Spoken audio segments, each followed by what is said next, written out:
கிறிஸ்துவுக்குள் மிகவும் பிரியமான சகோதர யாவருக்கும் யெஷுவா கிறிஸ்துக்குள்ளான அன்பான வாழ்த்துக்களை தெரிவித்துக் கொள்கிறேன். நாம் கிடைத்த சில வகுப்புகளாக சுருக்கும் கண்ணியும் அப்படிங்கிற காரியங்களை குறித்து நாம் பார்த்து கொண்டிருக்கிறோம். யெஷுவா முதலாம் வருகையில வந்திருக்கும் போது மாம்சீகரமா இஸ்ரவேலர்களுக்கு அவர்கள் இருந்த நிலை அதை அறியாதபடி, கிறிஸ்துவின் மேசியா வந்திருப்பதை அறியாதபடிக்கு அவர்களுடைய பந்தி அவர்களுக்கு சுருக்கும், அவருடைய செல்வம் அவர்களுக்கு வலிமை இருக்குது என்று சொல்லி தீர்க்கதரிசி சொல்றதை பார்த்தோம். அதே போல இரண்டாம் வருகை வந்திருக்கிற இந்த காலகட்டத்திலும் அநேக கிறிஸ்தவர்களுக்கு யெசோஸ் இரண்டாம் வருகை, அவருடைய ராஜ்யத்தினுடைய நடைமுறைகள், அவருடைய ராஜ்யத்தினுடைய ஆளுகைகள் இதெல்லாம் அறியாதபடிக்கு இன்னைக்கு அவர்கள் அதே போல இருக்கக்கூடிய நிலை சுருக்கும் கண்ணியமா இருக்குது அப்படிங்கிற காரியங்களை கொடுத்து நம்ம அதை பார்த்து கொண்டு வருகிறோம். சரி,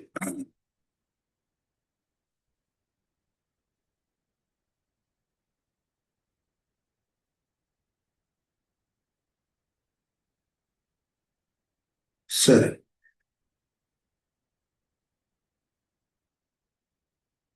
இந்த காரியங்களை குறித்து நாம பார்க்கிற காரியம் சுருக்கும் கண்ணியம் அப்படிங்கிறதுல நம்ம பார்க்கிற காரியம் இது பாகம் 5.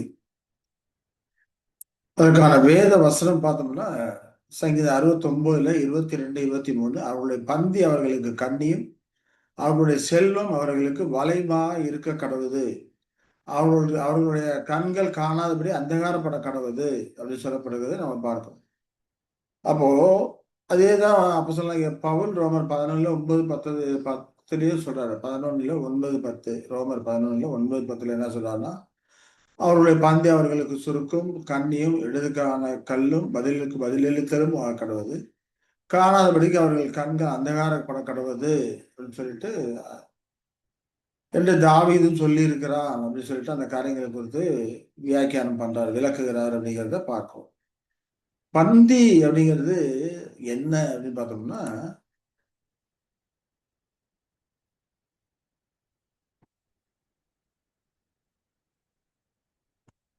திருச்சுவிகாரம் அவர்கள் இஸ்ரவேலர்கள் மகிமை, உடன்படிக்கைகள், நியாயப்பிரமாணம், தேவ ஆராதனைகள், வாக்குத்தத்தங்கள் இதெல்லாம் அவர்களுடையது. நியாயப்பிரமாணம் அவர்களை கொடுத்திருக்கிறார். தேவனுடைய பிள்ளைகளா இருக்கிறாங்க, விசேஷித்த ஒரு ஜனங்களா இருக்கிறாங்க. நியாயப்பிரமாணம் அவர்களிடத்துல இருக்கு. தேவனுடைய பிரமாணங்கள் அவர்களுக்கு ஒப்புவிக்கப்பட்டது விசேஷித்த மேன்மையாமை என்று அப்போ சொன்னாங்க. பவுல் சொல்றதுல நம்ம படிக்கிறோம் இல்லையா? இது எல்லாமே அவர்களுடைய பந்தியா இருக்குது. அவர்கள் தங்களை உயர்வானவர்களாக, நீதிமான்களாக கருத்தில் கொண்டிருக்கிறார்கள். ஆனா நிச்சயமா அவர்கள் நீதிமான்கள் இல்லை. ஏன்னா நியாயப்பிரமாணத்துல யாரும் நீதிமான்களாக ஆக முடியாது. விசுவாசம் மூலமாக தான் ஆக முடியும். ஆனா அவர்கள் விசுவாசியாதபடிக்கு கிரியினால தேர்ந்ததுனால அவர் நீதிமான்களா இல்லை அப்படிங்கிற சொல்ல காரியங்களை எல்லாம் நம்ம ஏற்கனவே படிச்சிருக்கோம். அப்ப பந்தி அப்படிங்கிறப்ப புத்திர சுவீகாரம், அவர்கள் மகிமை, உடன்படிக்கைகள், நியாயப்பிரமாணம், தெய்வ ஆராதனைகள், வாக்கு தத்தங்கள் இது எல்லாமே அவருடைய பந்தியா இருக்குது. அப்ப அவருடைய செல்வம் அப்படிங்கிறப்போ, ஏன்னா இதெல்லாம் தாங்கள் படித்து மேன்மை உள்ளவர்கள் இந்த கருத்திலே இருக்கிறதுனால பெருமையும் அந்த செருக்கும் அவரிடத்துல இருக்கிறதுனால யசோஸ் அவர்களை மனத்தாழ்மையா வந்திருக்கும் போது அவரை கண்டுகொள்ள முடியாதபடிக்கு அவர்களுக்கு சுருக்கும் கண்ணியமா ஆயிற்று அப்படிங்கிறத நம்ம பார்க்கிறோம். அதே போல எது அவர்களுக்கு செல்வமா இருந்ததுன்னா அவர்கள் இருந்த நிலை. ஏன்னா ரோமர்கள் ஆட்சியில் இருந்தாலும் கூட உயர்வான ஒரு நிலையில தான் அவர்கள் இருந்தாங்க. வசதி வாய்ப்பாக தான் அவங்க இருந்தாங்க. அவர்களது வேலைக்காக இருந்தாங்க, படை வீரர்கள் எல்லாம் இருந்தாங்க. அப்படி இருக்கிறதுனால அந்த செல்வமான நிலையெல்லாம் அவர்களுக்கு சுருக்கும் கண்ணியும் வலையுமா இருக்குது அப்படிங்கிற காரியங்களை குறித்து நாம் ஏற்கனவே விளக்கமா பார்த்துருக்கோம். அதனால மறுபடியும் அதை குறித்த காரியங்களை பார்த்து டைம் வேஸ்ட் பண்ண வேண்டாம்னு நினைக்கிறேன். இப்ப கடைசியா கடந்த வாரம் நாம் என்ன பார்த்தோம்னா, கிறிஸ்துவனுடைய வருகை, அவருடைய ஆளுகை, அவருடைய ராஜ்யம் அதை குறித்து கிறிஸ்துவோட பொதுவான கண்ணோட்டம் எப்படி இருக்குன்னு பார்த்தோம். பரிசுத்தவான்கள் ஆட்சி அப்படின்னு சொல்லி பார்க்கும்போது கிறிஸ்துவோட பொதுவான கண்ணோட்டம் என்ன எப்படி இருக்குன்னா, அனைத்து மாணிக்க கற்களும் சேர்த்த பிறகுதான் வரும். எது? கிறிஸ்துவோட ஆட்சி அனைத்து மாணிக்க கற்களும் சேர்த்த பிறகுதான் வரும். சாத்தான் முழுமையாக கட்டப்பட்ட பிறகுதான் அவர்களின் ஆளுகை இருக்கும். அப்பொழுது புரஜாதின் ஆளுகை முடிவுக்கு வந்திருக்கும். இதுதான் அவர்களுடைய கண்ணோட்டமா இருக்கு. அது மட்டும் இல்லாம இப்ப புரஜாதின் ஆளுகை இருக்குது, இருந்துகிட்டு இருக்குது. சாத்தானின் செயல்களும் இருந்துகிட்டு இருக்குது. ஆகையினால பரிசுத்தவான்களுக்கான ஓட்டம் இன்னும் இருக்குது. இது இன்னும் முடிவுக்கு வரல அப்படிங்கிறது அவர்களுடைய கண்ணோட்டமா இருக்குது. பிரஜாதின் காலங்கள் முடிவடைந்த பிறகுதான் அந்த ஆளுகை வரும். அப்ப பரிசுத்தவான்கள் ஆட்சி முறையாக ஆரம்பித்தது என்று அப்பதான் நம்ம சொல்ல முடியும். ஆகையினால 1000 ஆண்டு கால ஆளுகை அந்த கணக்கீடு 1000 ஆண்டு கால ஆளுகை எப்போது ஆரம்பிச்சது, எப்போது முடிவுறுது அப்படிங்கிறதெல்லாம் ஒரு திறந்த கேள்வியா இருக்கிறது. ஒருவர் அறிய முடியாது அப்படிங்கிற மாதிரிதான் கிறிஸ்தவர்கள் பொதுவான கண்ணோட்டம் இருக்குது. ஆனா இதுல வேதாகம கண்ணோட்டம் வேறு விதமா இருக்கு. ஏன்னா இவர்கள் எப்படி ஆசாரியர்கள், வேதபாரகர்கள் அவர்கள் இருந்த நிலை அவர்களுக்கு சுருக்கும் கண்ணியமா இருக்கும். அதே போல இப்ப இருக்கிற பொதுவான கிறிஸ்தவர்கள் கிறிஸ்தவ மண்டலத்தில் இருக்கிற அந்த காரியமானது அவளை இருந்த நிலை, அவளோட செல்வ செருக்கு, அவளுடைய வசதி வாய்ப்புகள் இது எல்லாமே அவர்களுக்கு எப்படி இருக்கு, சுருக்கும் கனிமா இருக்கக்கூடியதா இருக்கு. ஆகையினாலதான் இந்த விதமாக அவர்கள் இருந்து கொண்டிருக்கிறார்கள். ஆனா வேதாகம் இது குறித்து வேதாகம கண்ணோட்டம் என்ன அப்படின்னு சொல்லி நம்ம பார்த்தோம்னா வில்லியை பொறுத்த வேதாகம கண்ணோட்டம் வெளிப்பாடு 11:15 படித்தோம். 7ஆம் தூதன் எக்காலம் ஊதினான், அப்போது உலகத்தின் ராஜ்யங்கள் நம்முடைய கர்த்தருக்கும் அவருடைய கிறிஸ்துக்கும் உரிய ராஜ்யங்களாயின. அவர் சதா காலம் ராஜ்யம் பானம் பண்ணுவார் என்னும் கம்பீர சத்தங்கள் வானத்தில் உண்டாயிற்று. இப்ப 7ஆம் சத்தம் எக்காலம் ஊதும்போது அந்த காரியங்கள் நடக்கும் அப்படிங்கிறாரு. இது பவுலப்போஸ்தலன் 1 தெசலோனிக்கேயர் 4:16 சொல்லும்போது கர்த்தர் தாமே ஆரவாரத்தோடும் பிரதான தூத சத்தத்தோடும் தேவ எக்காலத்தோடும் வானத்தில் இறங்கி வருவார். அப்ப பிரதான தூதனுடைய சத்தம் தேவ எக்காலம் என்று கொடுக்கிறார். இங்க தேவ எக்காலம் சொல்றாரு, அங்க 7ஆம் தூதனுடைய எக்காலம் அப்படிங்கிறாரு. ரெண்டுமே ஒன்றுதான் அப்படிங்கிறத பார்ப்போம். அப்போ இவர் உயிர்த்தெழுதலை குறித்து சொல்றாரு. கிறிஸ்துவுக்குள் மரித்தவர்கள் முதலாவது எழுந்திருப்பார்கள் அப்படின்னு சொல்றதை நம்ம பார்க்கிறோம். இப்ப 7ஆம் தூதன் அப்படிங்கிறப்போ அது எதை குறிக்குது? இப்ப லவோதிகா சபையின் காலகட்டம் 1874 ஆரம்பிக்குது. அப்பதான் 7ஆம் தூதன் எக்கால சத்தத்து நாட்கள்ல கிறிஸ்துக்குரிய ராஜ்யங்களா ஆயின அப்படிங்கிற அந்த சத்தம் உண்டாயிருச்சு. அப்ப கிபி 1874 விசுவாசம் 2ஆம் வரைக்கும் வந்திருக்கிறார் அப்படிங்கிற காரியங்கள்லாம் ஏற்கனவே ஒரு வீடியோல பார்த்துருக்குறோம். இப்ப அவருடைய ஆளுகை ஆரம்பிச்சிருக்கு அப்படிங்கிற காரியங்கள் எல்லாம் நம்ம கடந்த காலத்துல பார்த்தோம். அப்ப இந்த காரியங்கள்லாம் பார்த்தோம்னா கண்களுக்கு கலிக்கம் போட்டிருக்கோம் இல்லையா? சத்தியமாகி அந்த எண்ணெய் விட்டுருந்தாதான் இதெல்லாம் புரியும். அது அந்த சத்தியமாகி எண்ணெய் விடாதனால அநேகருக்கு இந்த காரியங்கள் புரியாதா இருக்கு. இப்போ வேதாக கண்ணோட்டத்தை பார்த்தோம்னா அன்னைக்கு காலக்கணக்கெல்லாம் படிச்சிருக்கோம். 1914 புரட்சியாளர் காலம் முடிஞ்சு போச்சு அப்படிங்கிறத படிச்சிருக்கோம். இப்போ 1874 யூபிலி ஆரம்பிச்சிருச்சு. அதே போல பேதுரு சொல்றது கர்த்தருக்கு ஒரு நாளுங்கிறது 1000 வருஷம் இல்லையா? அப்ப இந்த காரியங்கள் எல்லாம் வேதாம கண்ணோட்டமா இருக்கு. இந்த 1000 வருஷங்கிற அந்த ஒரு நாள் தான் கிறிஸ்துவின் நாள், யாவேயின் நாள், இப்படி பல விதங்கள்லயும் சொல்லப்பட்டிருக்கு. வேதாந்தத்துல சொல்லப்பட்டிருக்கு அப்படிங்கிற காரியங்கள் குறித்து நாம பார்த்தோம்.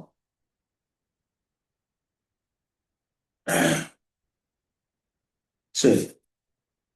அப்ப இந்த எக்காலம் அப்படிங்கிறப்போ சத்திய செய்தியை தான் அங்க எக்காலம் என்று கொடுக்குறது. யுத்தத்துக்கு புறப்படும் போது ஒரு எக்காலம் ஊதுவாங்க, அது யுத்தத்தை ஸ்டாப் பண்ணும்போது அதற்கு ஒரு விதமான எக்கால சத்தத்தை துவனிப்பாங்க. இப்ப இந்த எக்கால சத்தத்தை கேட்டு அதற்கு ஏற்ற விதமாக ஜனங்கள் நடப்பாங்க அப்படின்னு சொல்லி நம்ம பார்க்கிறோம். அதே விதமாக தான் இந்த சத்திய செய்திகளை குறித்து எக்காலம் என்று அங்க சொல்லுகிறதை நம்ம பார்க்கிறோம் இல்லைங்களா? சரி. இந்த காரியங்களை இந்த வரைக்கும் நாம கடந்த காலத்துல பார்த்தோம். அதாவது இந்த வசனங்கள் வரைக்கும் பார்த்தோம். கிபி எரேமியா 6:17 இந்த வசனங்கள் வரைக்கும் பார்த்தோம். 6:17 என்ன சொல்றாரு? நான் உங்கள் மேல் காவலாளரை வைத்து எக்கால சத்தத்துக்கு செவி கொடுங்கள் என்றும் சொன்னேன், அவர்களோ நாங்கள் கேட்க மாட்டோம் என்கிறார்கள். அப்ப எக்கால சத்தம் கேட்குது, காவலாளர்களை வைக்கிறேன் அப்படிங்கிறாரு. யார் காவலாளர்கள்? அப்ப அந்த காலத்துல பார்த்தோம்னா கோட்டை மதில் மேல ஒரு உயரத்துல ஒரு காவலாளி ராவமோகனும் காத்து கொண்டு இருப்பார். அது ஷிஃப்ட் போட்டு அதை முறை வைத்து அங்கே காத்து கொண்டு இருப்பாங்க. தூரத்துல என்ன நடக்குது, ஆபத்து வருதா இல்லையா, யார் யார் வர்றாங்க அப்படிங்கிற காரியங்களையும் பார்த்து இங்க சொல்லி கொண்டு இருப்பாங்க. ஆபத்து வருதுன்னா உடனே அதற்கு தகுந்த விதமான எக்காலம் ஊதணும். ஊதி ஜனங்களை எச்சரிக்கணும். அப்ப அப்ப எக்காலம் அப்படிங்கிறது செய்தி கொடுக்கக்கூடிய ஒரு கருவியா இருக்கு. அப்போ தேவன் செய்தி கொடுக்கக்கூடிய கருவியாக யாரை பயன்படுத்தார்? தீர்க்கதரிசிகளையும், தேவோட தீர்க்கதரிசிகள், சத்தியத்தை சொல்லக்கூடிய போதகர்கள், இவர்கள் தான் தேவனை செய்தி கொடுக்கக்கூடியவர்களா இருக்கிறாங்க. அவர்கள் தான் எக்காலத்தை ஊதக்கூடியவர்களா இருக்கிறாங்க. அப்ப இவர்கள் எல்லாம் தேவனுடைய செய்தி அறிவிக்கூட உண்மையுள்ள ஊழியர்களா இருக்கிறாங்க. ஆனா அநேகர் என்ன பண்றாங்க? இவர்கள் சொல்லக்கூடிய காரியங்களை, சத்திய காரியங்களை வேதத்தோட இசைவு இணக்கமா பார்த்து புரிந்து கொள்றது கிடையாது. புரிந்து கொள்ள முற்படுவதும் கிடையாது. ஏதாவது ஒரு காரியத்தை இறுக்கு பிடிச்சு கொண்டு இதுதான் அப்படின்னு சொல்லிட்டு இருப்பாங்க. அது மட்டும் இல்லாம எக்காலம் ஊதுறவங்களும் தெளிவா ஊதணும். சத்தியத்தை தெளிவா சொல்லணும். அதனாலதான் 1 கொரிந்தியர் 14:8 சொல்றாரு. அந்தபடி எக்காலமும் விளங்காத சத்தமிட்டால் எவன் யுத்தத்துக்கு ஆயத்தம் பண்ணுவான்? விளங்காதபடி ஏனதோனும் சத்தமிட்டா யுத்தத்துக்கு யார் ஆயத்தம் பண்ணுவாங்க? அப்ப சத்திய செய்தி சொல்றவங்களும் அந்த செய்திய தெளிவாக மற்றவர்கள் புரிந்து கொள்ளும் விதமாக அதை சொல்ல வேண்டும். அப்படிங்கிறது தான் நாம இதுல இருந்து தெரிந்து கொள்ளக்கூடிய காரியமா இருக்கிறது. அப்ப தேவனுடைய திட்டம், கிறிஸ்துவின் வருகை, ராஜ்யத்தினுடைய நம்பிக்கை, தற்போது நடந்து கொண்டிருக்க அந்த நிகழ்கால சத்தியம், இவற்றை குறித்த அறிவிப்பு, தேவ நோக்கமிட்ட வகுப்புகள் அனைத்தையுமே இதெல்லாம் முடிகிற வரைக்கும் அந்த எக்கால செய்தி கொடுத்து கொண்டேதான் இருக்கும். ஏன்னா தேவனத்துல அநேக வாசஸ்தலங்கள் உண்டு. அவைகள் ஒன்றே உனக்கு ஆயத்தம் பண்ணுகிறேன்னு சொல்றாரு. ஒன்னு ஆயத்தம் பண்ணோம்னா மற்ற வாசகங்கள் யாருக்கு? அப்ப மற்ற வகுப்புகளும் இருக்குது அப்படிங்கிறத புரிந்து கொள்கிறோம். அந்த வகுப்புகளுக்கான செய்திகள்லாம் அந்தந்த காலகட்டத்தில் தேவன் கொடுப்பாரு. அதை நாம் அறிவிக்கக்கூடிய ஒரு எக்காலமாக நாம் இருக்கிறோம். இப்போ இது வரைக்கும் கடந்த காலத்துல நாம பார்த்தோம். அதே போல இந்த எக்கால சத்தத்தையும் தெளிவாக நம்ம சொல்லக்கூடியவர்களா இருக்கோம் இல்லைங்களா? சரி. இப்ப அடுத்ததா நம்ம பார்க்க போறது என்னன்னா, யெஷுவா கிறிஸ்து ஒரு ஊமையை சொல்றாரு. இது வரைக்கும் நம்ம கடந்த வகுப்புல படிச்சுட்டோம். ஆனா அதுக்கு டீட்டெயில்ஸுக்கு போக வேண்டிய அவசியம் இல்லைன்னு நினைக்கிறேன். யெஷுவா கிறிஸ்து ஒரு ஊமையை சொல்றாரு. லூக்கா 19:12 பார்த்தோம்னா, பிரபுவாகிய ஒருவன் ஒரு ராஜ்யத்தை பெற்றுக்கொண்டு திரும்பி வரும்படி தூர தேசத்துக்கு போக புறப்பட்டான். புறப்படும் போது அவன் தன் ஊழியக்காரரில் 10 பேரை அழைத்து அவர்களிடத்தில் 10 ராத்தல் திரவியம் கொடுத்து, நான் திரும்பி வரும் அளவும் இதை கொண்டு வியாபாரம் பண்ணுங்கள் என்று சொன்னான். அவனுடைய ஊரார் அவனை பகைத்து, இவன் எங்கள் மேல் ராஜாவா இருக்கிறது எங்களுக்கு மனதில்லை என்று சொல்லும்படி அவன் பின்னே ஸ்தானாதிபதிகளை அனுப்பினார்கள் அப்படின்னு சொல்லி நம்ம படிக்கிறோம் இல்லையா? சரி. அடுத்ததா பார்த்தோம்னா அவன் ராஜ்யத்தை பெற்றுக்கொண்டு திரும்பி வர்றான். திரும்புவது தன்னிடத்தில் திரவியம் வாங்கியிருந்த அந்த ஊழியக்காரரில் அவனவன் வியாபாரம் பண்ணி சம்பாதித்தது இவ்வளவு என்று அறியும்படி அவர்களை தன்னிடத்தில் அழைத்து வர சொன்னான்னு சொல்லி பார்க்கலாம். அப்போ இந்த காரியங்கள்லாம் நம்ம ஏற்கனவே படிச்சிருக்கோம். முந்தின வந்து ஆண்டவன் உங்களுடைய ராத்தல்னால 10 ராத்தல் ஆதாயம் கிடைச்சி அப்படிங்கிறான்.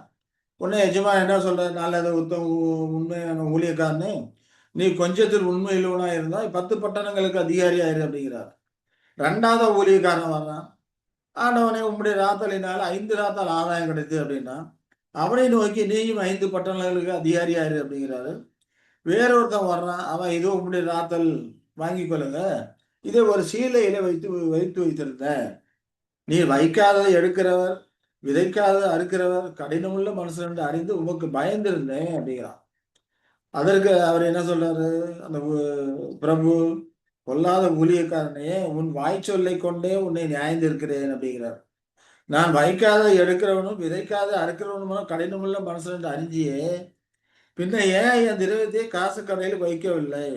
வைத்திருந்தால் நான் வரும்போது அதை வட்டியோடு பெற்றுக்கொண்டிருப்பேனே அப்படின்னு சொல்லிட்டு சவிமா நிக்கிறவர்கள் நோக்கி அந்த ராத்தலை அவன் கையிலிருந்து எடுத்து 10 ராத்தல் உள்ளவனுக்கு கொடுங்கள் அப்படிங்கிறார். அவன் பக்கத்துல நிக்கிறவங்க, ஆண்டவனே அவனுக்கு 10 ராத்தல் இருக்குது அப்படிங்கிறான். அதற்கு அவர் என்ன சொல்றாரு? உள்ளவன் எவனுக்கும் கொடுக்கப்படும், இல்லாதவனிடத்தில் உள்ளது எடுத்துக்கொள்ளப்படும் என்று உங்களுக்கு சொல்லுகிறேன் அப்படிங்கிறாரு. அது மட்டும் இல்லாம 19:27 படிக்கும் போது, அன்றையும் தங்கள் மேல் ராஜாவாகிறதுக்கு மனதில்லாது இருந்தவர்களாகிய என்னுடைய சத்துருக்களை இங்கே கொண்டு வந்து எனக்கு முன்பாக வெட்டி போடுங்கள் என்று சொன்னான் என்று அந்த உமானி சொல்லி முடிக்கிறான்னு சொல்லி பார்க்கணும். இப்போ யெஷுவா கிறிஸ்து அந்த காலகட்டத்தில் ஏரோது குடும்பத்தில் ஒருத்தன் ஒரு ராஜ்யத்துக்கு நியமனம் பெறுவதற்காக வேண்டி ரோமுக்கு சென்றான். ராஜ்யத்தை பெற்று வரும்படிக்கு ரோமுக்கு போயிருக்கிறான். அப்ப அவனை வெறுத்த சிலர் என்ன பண்றாங்க, அவனை இழிவுபடுத்தியும் வேறு ராஜாவை விரும்புகிறோம் என்று கூறி ரோமிற்கு ஒரு செய்தி அனுப்புறாங்க. யெஷுவா தமது நிலைக்கான அண்ணா வருகையில வந்திருக்கக்கூடிய அந்த நிலைக்கான ஒரு உவமையாக இந்த நிகழ்வை பயன்படுத்தி ஒரு உவமையாக அங்க சொல்றார். இப்ப யெஷுவா அண்ணாவர்கள் வந்திருக்கும் போது பிதாவினால் அதிகாரம் பெற்று வரக்கூடியவராக இருக்கிறார். ஏன்னா சங்கீதம் 2:8 படிக்கிறோம். என்னை கேளும், அப்பொழுது ஜாதிகள் உமக்கு சுதந்திரமாகவும் பூமியின் எல்லைகளை உமக்கு சொந்தமாக கொடுப்பேன் அப்படிங்கிறாரு. இந்த விதமாக யெஷுவா பிதாவிடத்துல போய் அந்த ராஜ்யத்தை ஆளுகைக்கும் பூமி எல்லைகள்லாம் தமக்கு சொந்தமாகவும் ஜாதிகளை சுதந்திரமாகவும் இருக்கும்படிக்கு அதையெல்லாம் பெற்றுக்கொண்டு வருகிறார். அப்ப இது எதை குறிக்குது? 1000 ஆண்டு காலம் அவர் ஆளுகை கொடுத்த ஆட்சியை தான் குறிப்பிடக்கூடியதா இருக்கு. அப்ப இந்த ஊமை ராஜ்யத்தை பற்றியது. ராஜ்யம் நிறுவப்படுவதற்கு முன்னமே குறிப்பிடத்தக்க கால இடைவெளி இருக்கும் என்பதை சீசர்களுக்கு அறிவிப்பதற்காக இந்த உமானத்தை கொடுக்கிறார். ராஜ்யம் பெற்று வருது பின்னால வரக்கூடிய காரியமா இருக்குது. இடையில சுவிசேஷம் முழுக்க அது ஓட வேண்டியதா இருக்குது. அதனால ராஜ்யத்தை பெற்று வர்றவங்க தூர தேசத்துக்கு போயிட்டு பின்னால வர்றான் அப்படிங்கிறத பார்ப்போம். அப்ப இயேசுவாசர் ரெண்டாவர்கள் வர்றவருக்கு அவருடைய ஊழியக்காரர்கள் தேவன் அவர்கள் கொடுத்திருக்கிற அந்த தாளந்துகளை வைத்து என்ன பண்ணணும், பயன்படுத்தி வியாபாரம் பண்ணி சம்பாதிக்கணும்னு சொல்லி பார்க்கணும். இப்ப மகிமையுள்ள மெசியா தம் 2ஆம் வருகையில முதலாவது தம் சொந்த ஊழியக்காரர்களோட வேலை முடிச்ச பிறகு அதுக்கப்புறம் உலகத்தவரோடு குறிப்பா எதிரிகளோடு செயல்பட தொடங்குவார் அப்படிங்கிற காரியங்களை நமக்கு இதன் மூலமா அறிவுறுத்துறாரு. முதலாவது என்ன பண்ற, அப்ப 1874 வர்றாரு. தம்முடையவர்களுக்கு தாம் வந்திருக்கிறேன் அப்படிங்கிறத கதவை தட்டி வெளிப்படுத்துறார்கள். விழிப்புள்ளவர்களா இருந்த அவரை சத்தத்தை கேட்டு கதவை திறந்தானாக்கா அவனோட நான் போஜனம் பண்ணுவேன், அவனும் என்னுடைய போஜனம் பண்ணுவான்னு வெளிப்படுத்த வந்தபடி இருக்கிற காரியங்கள் எல்லாம் நம்ம ஏற்கனவே படிச்சிருக்கிறோம். அப்ப அவர்களுக்கு தான் வந்திருக்கிற காரியங்களை அறிவித்து அந்த காலத்துக்குரிய சத்திய செய்தி அறிவிக்கிறாரு. யூபிலி ஆரம்பிச்சிருச்சு அப்படிங்கிற காரியங்களை எல்லாம் அங்கே அவர்களுக்கு அறிவிக்கிறேன்னு சொல்லி பார்ப்போம். அப்ப இது எவ்வளவு காலங்கள் ஒண்ணுச்சு? அந்த பரோசிய காலம் அது அறுவடையின் காலமாக இருந்தது. ஏன்னா முதலாம் வருகை விசுவாசம் வந்திருக்கும் எப்படி அறுவடையாளராக வந்தாரோ 2ஆம் வருகையில் வந்திருக்கும் போதும் அறுவடையாளராக வருகிறாரு. இந்த காரியங்கள்லாம் யேசுவா 2ஆம் வந்துருதல் அப்படிங்கிற காரியங்களை குறித்தெல்லாம் நம்ம அந்த வகுப்பில் படிச்சிருக்கிறோம் இல்லைங்களா? அந்த காரியம் முடிஞ்சதுக்கு அப்புறம் தான் என்ன செய்யறாரு, எதிரிகளை கூப்பிட்டு வெட்டி போடுறாரு அந்த பிரபு. அதே போல இந்த 2ஆம் வருகையில வந்திருந்து அறுவடை காலங்கள் இந்த காரியங்கள்லாம் முடிஞ்சதுக்கு அப்புறம் மகா உபத்திரம் வரக்கூடியதா இருக்கிறது. ஏன்னா அவர்கள் தான் எங்களுக்கு ராஜாவாக வேண்டும் என்று சொல்லியிருக்காங்க. அப்போ கிறிஸ்துவையும் அவரோட வரவிருக்கும் ராஜ்யத்தையும் அறிந்த பின்பு கூட நீதியோடு ஒத்து போகாத காரணத்தினால 1000 வருட ராஜ்யத்தை விரும்பாத, நீதியோடு ஒத்து போகாத அப்படிப்பட்ட ஆட்கள் எல்லாம் 2ஆம் அந்த மகா உபத்திரத்துக்கு அங்கே ஒப்பு கொடுக்கிறார் அப்படிங்கிறத இதன் மூலமாக நாம புரிந்து கொள்கிறோம். அப்ப இந்த மகா உபத்திரத்துல அவர் என்ன காரியங்கள் செய்கிறார் அப்படிங்கிற காரியங்களை குறித்து 2 தெசலோனிக்கே 2:8-9 படிக்கிறோம்.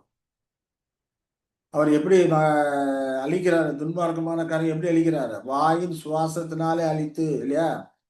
அந்த அக்கிரமக்காரன் வெளிப்படுவான், அவனை கர்த்தர் தம்முடைய வாயின் சுவாசத்தினாலே அழித்து தம்முடைய வருகையின் பிரசனத்தினாலே நாசம் பண்ணுவார்னு சொல்றாரு. இப்ப அந்த அக்கிரமக்கான வருகை சாத்தானுடைய செயலின்படி சகல வல்லமையோடும் அடையாளங்களோடும் பொய்யான அற்புதங்களோடும் இருக்கும். அது இந்த காலகட்டத்தை தான் குறிக்கிறது. இந்த காலகட்டத்துல தான் அநேகர் அற்புதம் செய்யற, அடையாளங்கள் செய்யற சொல்லி கொண்டு இருக்கிறாங்க. பொய்யான அற்புதங்களாக இருக்கும். அது சாத்தானுடைய செயல் என்று இங்கே அப்ப பவுல் சொல்றாரு. இந்த காலத்துக்குரிய காரியங்களை அப்பவே சொல்லி வச்சிருக்கிறார். பொய்யா சாத்தானுடைய செயலா இருக்கிறது, அது சகல வல்லமையோடு இருக்கும், அடையாளங்களோடு இருக்கும், பொய்யான அற்புதங்களோடு இருக்கும். அவர்களை ஆண்டவர் எப்படி அழிக்கிறாரு, கன்சியூம் பண்றாரு. ஆங்கிலத்துல பார்த்தோம்னா வாயின் சுவாசத்தினாலே அழித்துன்னு தமிழ்ல படிச்சிருக்கோம் பார்க்கிறோம். ஆங்கிலத்துல பார்த்தா லார்ட் ஷல் கன்சியூம் இந்த spirit of his mouth. Consume வார்த்தை பயன்படுத்து. வாயின் சுவாசத்தினாலே அழித்து வருகையின் பிரசன்னத்தினாலே நாசம் பண்ணுவார் சொல்லப்பட்டிருக்கு. அப்போ வாயின் சுவாசம் அப்படிங்கிறப்போ சத்தியத்தை குறிக்கக்கூடியதா இருக்கிறது. சத்திய பிரகாசத்தை கொடுக்கிறாரு. அதன் மூலமாக அவனை இல்லாமல் பண்றாரு. அதாவது படிப்படியாக செயல்பாடுகளை குறைத்து அவனை அவனுடைய வல்லமைகளே, அவனுடைய செல்வாக்குகளை குறைத்து மகாபத்ரத்திலே அழிக்கிறாரு. மகாபத்ர காலம் எப்போ? எபிபனி காலம் இல்லையா? அதான் தன்னுடைய வருகையின் பிரசன்னத்தினால் அப்படிங்கிறப்போ, இது எபிபனி காலத்தை குறிக்கக்கூடியதா இருக்கு. பிரைட்னஸ் அப்படிங்கிற வருகையின் பிரசன்னம் அப்படிங்கிறப்போ எபிபனி காலத்தை குறிக்கக்கூடியதா இருக்கிறது. அப்ப எபிபனி காலத்திலே முற்றும் முடிய அவர்களை இல்லாதபடிக்கு அழித்து போட்டுகிறாரு. இப்ப அதற்கு முன்னால தம்முடைய சத்தியத்தின் மூலமாக அவர்கள் செயலற்றவாக்குறாரு. சாத்தானை கட்டுதல் அப்படிங்கிற காரியங்களையும் நம்ம பார்த்தோம். அதே விதமாக தான் சத்தியத்தின் மூலமாக சத்திய வெளிச்சம் அதிகமாக பிரகாசிக்கிறது மூலமாக சாத்தானை என்ன பண்றாரு? அவனை செயலற்றவனாக ஆக்கிறான். ஜனங்களை மோசம் போகாதபடிக்கு, ஏமாற்ற முடியாதபடிக்கு, அவனால் செயல்பட முடியாதபடி கொண்டு போயிட்டு இறுதியாக மகாபத்ரத்து இறுதியில அவனை முற்றுமுடிய அவனை கட்டி போட்டுறாரு அப்படிங்கிற காரியங்களை எல்லாம் நம்ம ஏற்கனவே பார்த்துருக்கோம் இல்லைங்களா? அப்ப அததான் இங்க அப்போ சொல்ல பவுல் அந்த 2 வார்த்தையின் மூலம் சொல்றாரு. கன்சியூம் பண்றாங்க, அப்புறம் முழுமையாக அழித்து போடுறாரு அப்படிங்கிற காரியங்களை குறித்து நம்ம புரிந்து கொள்கிறோம் இல்லையா? ஆனா அவருடைய ராஜ்யத்தினுடைய காரியங்களை குறித்து இப்ப நம்ம இதுல எந்த ஒரு தலைப்பின் கீழே படிக்கிறோம்? வேதாம கிறிஸ்துவனுடைய 2ஆம் வந்திருத்தல், மகாபத்திரம், அதுக்கப்புறம் அவருக்கு ஆளுகை பண்ணக்கூடிய அந்த காரியங்கள் எல்லாம் வேதாகம கண்ணோட்டம் எப்படி இருக்குது அப்படிங்கிறது தான் நாம் இப்போ படித்து கொண்டு இருக்கிறோம் இல்லைங்களா? சரி, அடுத்ததா பார்த்தோம்னா எஸ்ஐயாவில் கிறிஸ்துவனுடைய ஆளுகை குறித்த காரியங்கள்லாம் 11ஆம் அதிகாரத்தில் சொல்றாரு. ஒரு ஆளுகை எப்படிப்பட்டதா இருக்கும் அப்படிங்கிறாரு. நீதியின்படி ஏழைகளை நியாயம் விசாரித்து யதார்த்தத்தின்படி பூமியில சிறுமியானவர்களுக்கு தீர்ப்பு செய்து பூமியை தமது வாக்கின் கோலால் அடித்து தமது வாயின் சுவாசத்தால் துன்மார்க்கரை சங்கரிப்பார். அப்ப வாக்கின் கோல் அப்படிங்கிறப்போ அது அதிகாரத்தை குறிக்கக்கூடியதா இருக்கு, வல்லமையை குறிக்கக்கூடியதா இருக்கு. இந்துதான் பூமியில நிறுவனங்கள் அமைப்புகள் எல்லாத்தையும் அடித்து நொறுக்கி தமது வாயின் சுவாசத்தா துன்மார்க்கரை சங்கரிப்பார் சொல்லப்படும். அதே சமயத்துல நீதியின்படி ஏழைகளை நியாயம் விசாரிக்கிறார், யதார்த்தத்தின்படி பூமியில சிறுமியானவர்களுக்கு தீர்ப்பு செய்கிறாரு. அப்ப ஆளுகை இப்படிப்பட்டதா இருக்கும் என்று அங்கே சொல்றாரு அப்படிங்கிறத நாம புரிந்து கொள்கிறோம் இல்லைங்களா? 5வது வசனம் ஏசாயா 11:5 சொல்லும்போது நீதி அவருக்கு அரை கட்டும், சத்தியம் அவருக்கு இடைக்கட்சியுமா இருக்கும். அப்ப பூமியை வாக்கிக்கொள்ள அடித்து துன்மார்க்கை சங்கரிப்பார் அப்படிங்கிற காரியம் எதை குறித்த காரியங்களா இருக்குது? இது மகாபத்திரத்தின் காலத்தை குறிக்கக்கூடிய இருக்கு. 1000 வருடங்களுக்குள்ள மகாபத்திரம்னு குறிப்பிட்ட பகுதி இருக்கிறது, அதை குறிக்கக்கூடியதா இருக்கிறது அப்படிங்கிறத பார்க்கிறோம். அதுபோல் நீதி அவருக்கு அரை கட்டும், சத்தியம் அவருக்கு இடைக்கட்சமா இருக்கும் அப்படிங்கிறப்போ அதுக்கப்புறம் வரக்கூடிய பெசிலியா காலத்துல எல்லாம் நீதி படிப்பிக்கப்படக்கூடியதா இருக்கும், சத்தியம் அவருக்கு இடைக்கட்சமா இருக்கும் அப்படிங்கிறார். இப்ப அந்த காலகட்டத்துல ஓனாய் ஆட்டுக்குட்டியோட தங்கும், புலி வெள்ளாட்டுக்குட்டியோட படுத்துக்கொள்ளும், கன்றுக்குட்டி பாலசிங்கும் காலையும் ஒருமித்து இருக்கும், ஒரு சிறு பையன் அவர்களை வழி நடத்துவான் எனக்கு சொல்லுகிறதை நாம பார்க்கிறோம் இல்லையா? அப்ப இந்த காரியங்கள் எல்லாம் எப்படிப்பட்டதா இருக்கு? ஓனாய் போன்ற குணமுடையவர்கள், புலி போன்ற குணமுடையவர்கள் எல்லாம் ஒருமித்து இருப்பாங்க, ஒன்றா இருப்பாங்க. கன்றுக்குட்டி போன்ற குணமுடையவர்கள், பாலசிங்கம் போன்ற குணமுடையவர்கள், காளை இதெல்லாமே ஒருமித்து இருக்கு. ஒரு சிறு பையன் அவைகளை வழிநடத்தணும் அப்படிங்கிறப்போ அவர்களுடைய குணநலன்கள் எல்லாம் சிறு பையனுடைய குணநலன்களை போல மாறி போன எடுத்தோடனே மாறாது. ஆண்டவரை யெஷுவா கிறிஸ்துவும் பரிசுத்தவான்களும் தம்முடைய ஆளுகையில சத்தியத்தை போதித்து தவறான எண்ணங்கள் சிந்தனைகள் வரும்போது சிட்சித்து சீர்படுத்தி பாவத்தை வெறுக்கவும் நீதியை நேசிக்கவும் அவர்களை பயிற்சிவிப்பாங்க. அதன் மூலமாக இவர்கள் ஒருமித்து இருக்கக்கூடியவர்களா இருப்பாங்க. நீதியான காரியங்களை செய்யும் போது அவர்களுக்கு ஆசீர்வாதங்களும் சந்தோஷம் மகிழ்ச்சியும் தாண்டவமாடும். அதிகமான ஆசீர்வாதங்கள் வரும், பூரணத்தை நோக்கி முன்னேறி கொண்டே போவார்கள். தீமையான எண்ணங்கள் சிந்தனைகள் வரும்போது, பாவமான சிந்தனைகள் வரும்போது அவர்களுக்கு சிக்ஷைகள் வரும். சிக்ஷைகள்னா அவர் சரீரத்துல ஏதாவது ஒரு உபத்திரவம் துன்பம் வரும். ஆகையினால் அதன் மூலமாக பாவத்தை வெறுக்க ஆரம்பிப்பாங்க. ஆட்டோமேட்டிக்கா நீதியை ஏற்றுக்கொண்டு வாஞ்சித்து நீதியை கற்றுக்கொள்ள ஆரம்பிப்பார்கள் அப்படின்னு சொல்லி பார்க்கலாம். இந்த விதமாக அதை கற்றுக் கொடுக்கிறாரு. அதனால்தான் 9வது அப்படிங்கிறத நம்ம பார்க்கிறோம். சரி, அதே போல 7, 8, 9 பார்த்தோம்னா பசுவும் கரடியும் கூடிமையும் அவைகளின் குட்டிகள் ஒருமித்து படுத்துக்கொள்ளும், சிங்கம் மாட்டை போல வைக்கோல் தின்னும். அது லிட்டரலாவே அது அந்த விதமாக நிறைவேறும். அப்படி ஏன்னா மிருகங்களுக்கெல்லாம் ஒண்ணுக்கு ஒண்ணு அடிச்சு சாப்பிடணும்னு சொல்லி ஆண்டவர் ஆதியில சிருஷ்டிக்கும் போது அப்படி அந்த விதமாக நியமிக்கல. அவர்களுக்கு புல்லை தான் கொடுத்தாரு. புல்லும் பசும்பூண்டுகளில் அதை தான் அவர்களுக்கு உணவாக கொடுத்தாரு. எல்லாத்துக்கும் உணவாக கொடுத்திருக்கிறாரு. ஆனா எப்ப மாறி போயிருக்கும்? ஜலப்பிரளயத்துக்கு பின்பு எல்லாமே மாறி போயிருக்கும். ஏன்னா நமக்கும் அதே உணவு தான் நான் வெஜிடேரியன் தான் கொடுத்திருந்தாரு. ஆனா ஜலப்பிரளயத்துக்கு அப்புறம் தான் கிளைமேட்லாம் மாறி போகுது. அதனால இவங்களுக்கு மாംச உணவு அவசியம் அப்படின்னு சொல்லிட்டு இதை இதை சாப்பிடலாம், இதை இதை சாப்பிடக்கூடாதுன்னு சொல்லி அங்க சொன்னாரு. அப்படிங்கிறத பார்க்கிறோம். அது போல இந்த காரியங்களும் மாறி போயிருக்கும். ஆனா பெசிலியா காலம் வரும்போது பழைய நிலைக்கு வந்துடும். எல்லாமே வைக்கோல் லிட்டரலா எல்லாம் வைக்கோல் திங்கிற மாதிரி, பசு புல் புணுகுல திங்கிற மாதிரி அது ஆயிடுவாங்க. அதே அப்படிப்பட்ட குணம் உடையவர்கள் எல்லாருமே சத்தியத்தை கற்றுக்கொள்ள ஆரம்பிப்பார்கள். அப்படிங்கிறத இது நிறைவேறுதலான ஒரு காரியமா இருக்குது. பால் குடிக்கும் குழந்தை விரியன் பாம்பு வலையின் மேல் விளையாடும். பால் மறந்த பிள்ளை கட்டு விரியன் புற்றிலே தன் கையை வைக்க அப்படிங்கிறப்போ யாருக்கும் எதை குறித்து பயம் கிடையாது. சாத்தான நம்மளை வஞ்சித்துருவான், போயிடுவான், நரகத்தில் போட்டு வாட்டிடுவான், வதைச்சிடுவான் அப்படி மாதிரி எந்த ஒரு பயமும் இல்லாதபடிக்கு அவர்கள் இருப்பாங்க. பாம்பை போல குணமுடையவர்களும் கூட பிள்ளைகளோடு விளையாடக்கூடியவர்களாக அவங்க குணம் மாறி போகும் அப்படிங்கிறதா அது குறிக்கக்கூடியதா இருக்கிறது. 11 உங்களை சொல்லுங்க, என் பரிசுத்த பர்வதம் எங்கும் தீங்கு செய்வாரும் இல்லை, கேடு செய்வாரும் இல்லை. சமுத்திரம் ஜலத்தினால் நிறைந்திருக்கிறது போல பூமி கர்த்தரை அறிகிற அறிவினால் நிறைந்திருக்கும் என்று சொல்லுகிறதை நாம பார்க்கிறோம். அப்ப கர்த்தருடைய நாளின் 1000 வருடங்கள் முழுக்க இந்த விதமாக தான் இருக்கும் என்று நம்ம கருத்தில் கொள்ளக்கூடாது. 1000 வருடங்களில் ஒரு குறிப்பிட்ட பகுதி பெசிலியா, அந்த பெசிலியாவை தான் விதமா இருக்கும். ஆரம்பத்துல அதுக்கு முன்னால பரோசியா இருக்குது, எபிபனி இருக்குது. எபிபனி காலத்துல இது நடக்காது. இப்ப நாம இருக்கிறது பரோசிய காலம் முடிஞ்சு எபிபனி காலத்துல இருக்கிறோம். எபிபனி காலம் மகாபுத்திரத்து காலம். ஆகினால் தான் அங்கங்க யுத்தங்கள் நடக்குது. மகாபுத்திரத்தை நோக்கி அந்த மகாபுத்திர கிளைமேக்ஸை நோக்கி போய் கொண்டு இருக்கிறோம். இப்போ எல்லாமே இந்த காலகட்டத்தில் இருக்கோம். ஆனா இப்ப நாம படிச்ச இந்த காரியங்கள் எல்லாமே எங்க இருக்கு? பெசிலியாவில் நடக்கக்கூடிய ஒரு காரியமா இருக்குது அப்படிங்கிறத நம்ம புரிந்து கொள்வோம். ஏன்னா என் பரிசுத்த பர்வதமும் தீங்கு செய்வார்கள் கேடு செய்வார்கள், இப்ப தீங்கு செய்து கொண்டு தான் இருக்காங்க, கேடு செஞ்சுக்கிட்டு தான் இருக்காங்க. இதெல்லாம் பெசிலியா காலத்துல தான் இல்லாம போயிடும். ஏன்னா சாத்தானோட அமைப்புகள், அவனோட ஆளுகைகள் முற்றிலுமே நிக்கிரகிக்கப்பட்டுள்ளது. இப்போ தானியேல் தீர்க்கதரிசியினுடைய அந்த நெபுகாத்நேச்சர் சிலையில கொடுத்த அர்த்தம் சொல்லும் போது கைகளால் பெயர்க்கப்படாத ஒரு கல் கரண்டு உருண்டு வந்து அந்த ராஜாக்கள் நாட்களே அந்த பாதத்தில் அடிச்சு நொறுக்குது. அந்த சிலையை தூள் தூளாக்கி காற்று பறக்கடைக்கு பதறை போல ஆயிடுச்சு. சிலைக்கு ஒரு இடமும் காணப்படாதபடிக்கு காற்று அவைகளை அடித்து கொண்டு போயிட்டு படிக்கிறோம். அதே போல பூமியில இருக்கிற பழைய அமைப்புகள், பழைய நிறுவனங்கள் எல்லாமே சுத்திலுமே வாஷ் அவுட் பண்ணாயிரும். அதுக்கப்புறம் தான் அந்த கல் தானும் வளர்ந்து பெரிய பர்வதமாகி பூமி எல்லாம் நிரப்பிட்டு படிக்கிறோம். அப்போ அதை அடிச்சு நொறுக்கக்கூடிய தூளாக்கக்கூடிய காற்று பறக்கடிக்கிற பதரை போல அடித்து கொண்டு போகக்கூடிய அப்படிப்பட்ட காலகட்டத்தில் நாம இருக்கிறோம். இன்னும் பெசிலியா ஆரம்பிக்கல. பெசிலியா ஆரம்பிச்சதுக்கு அப்புறம் தான் இப்ப நம்ம படிக்கிற காரியங்கள்லாம் அங்க நடக்கும் அப்படிங்கிறத நம்ம புரிந்து கொள்ளணும்.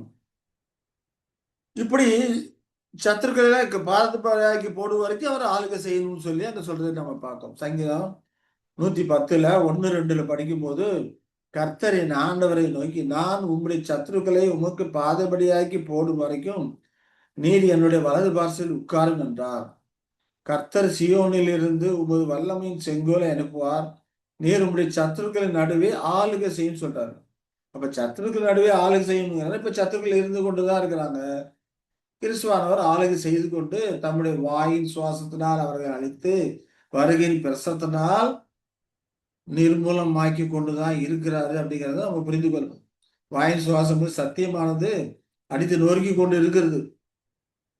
முன்பு ராஜாக்கள் இருந்தாங்க, இப்ப ராஜாக்கள் இருக்கிறாங்களா? ராஜாக்கள், ஜமீன்தார்கள் அதெல்லாம் இருந்தாங்க. இப்ப இருக்கிறாங்களா? அதெல்லாம் இல்லை இல்லையா? அதெல்லாம் யுத்தத்தில் அடித்து கொண்டு போகுது.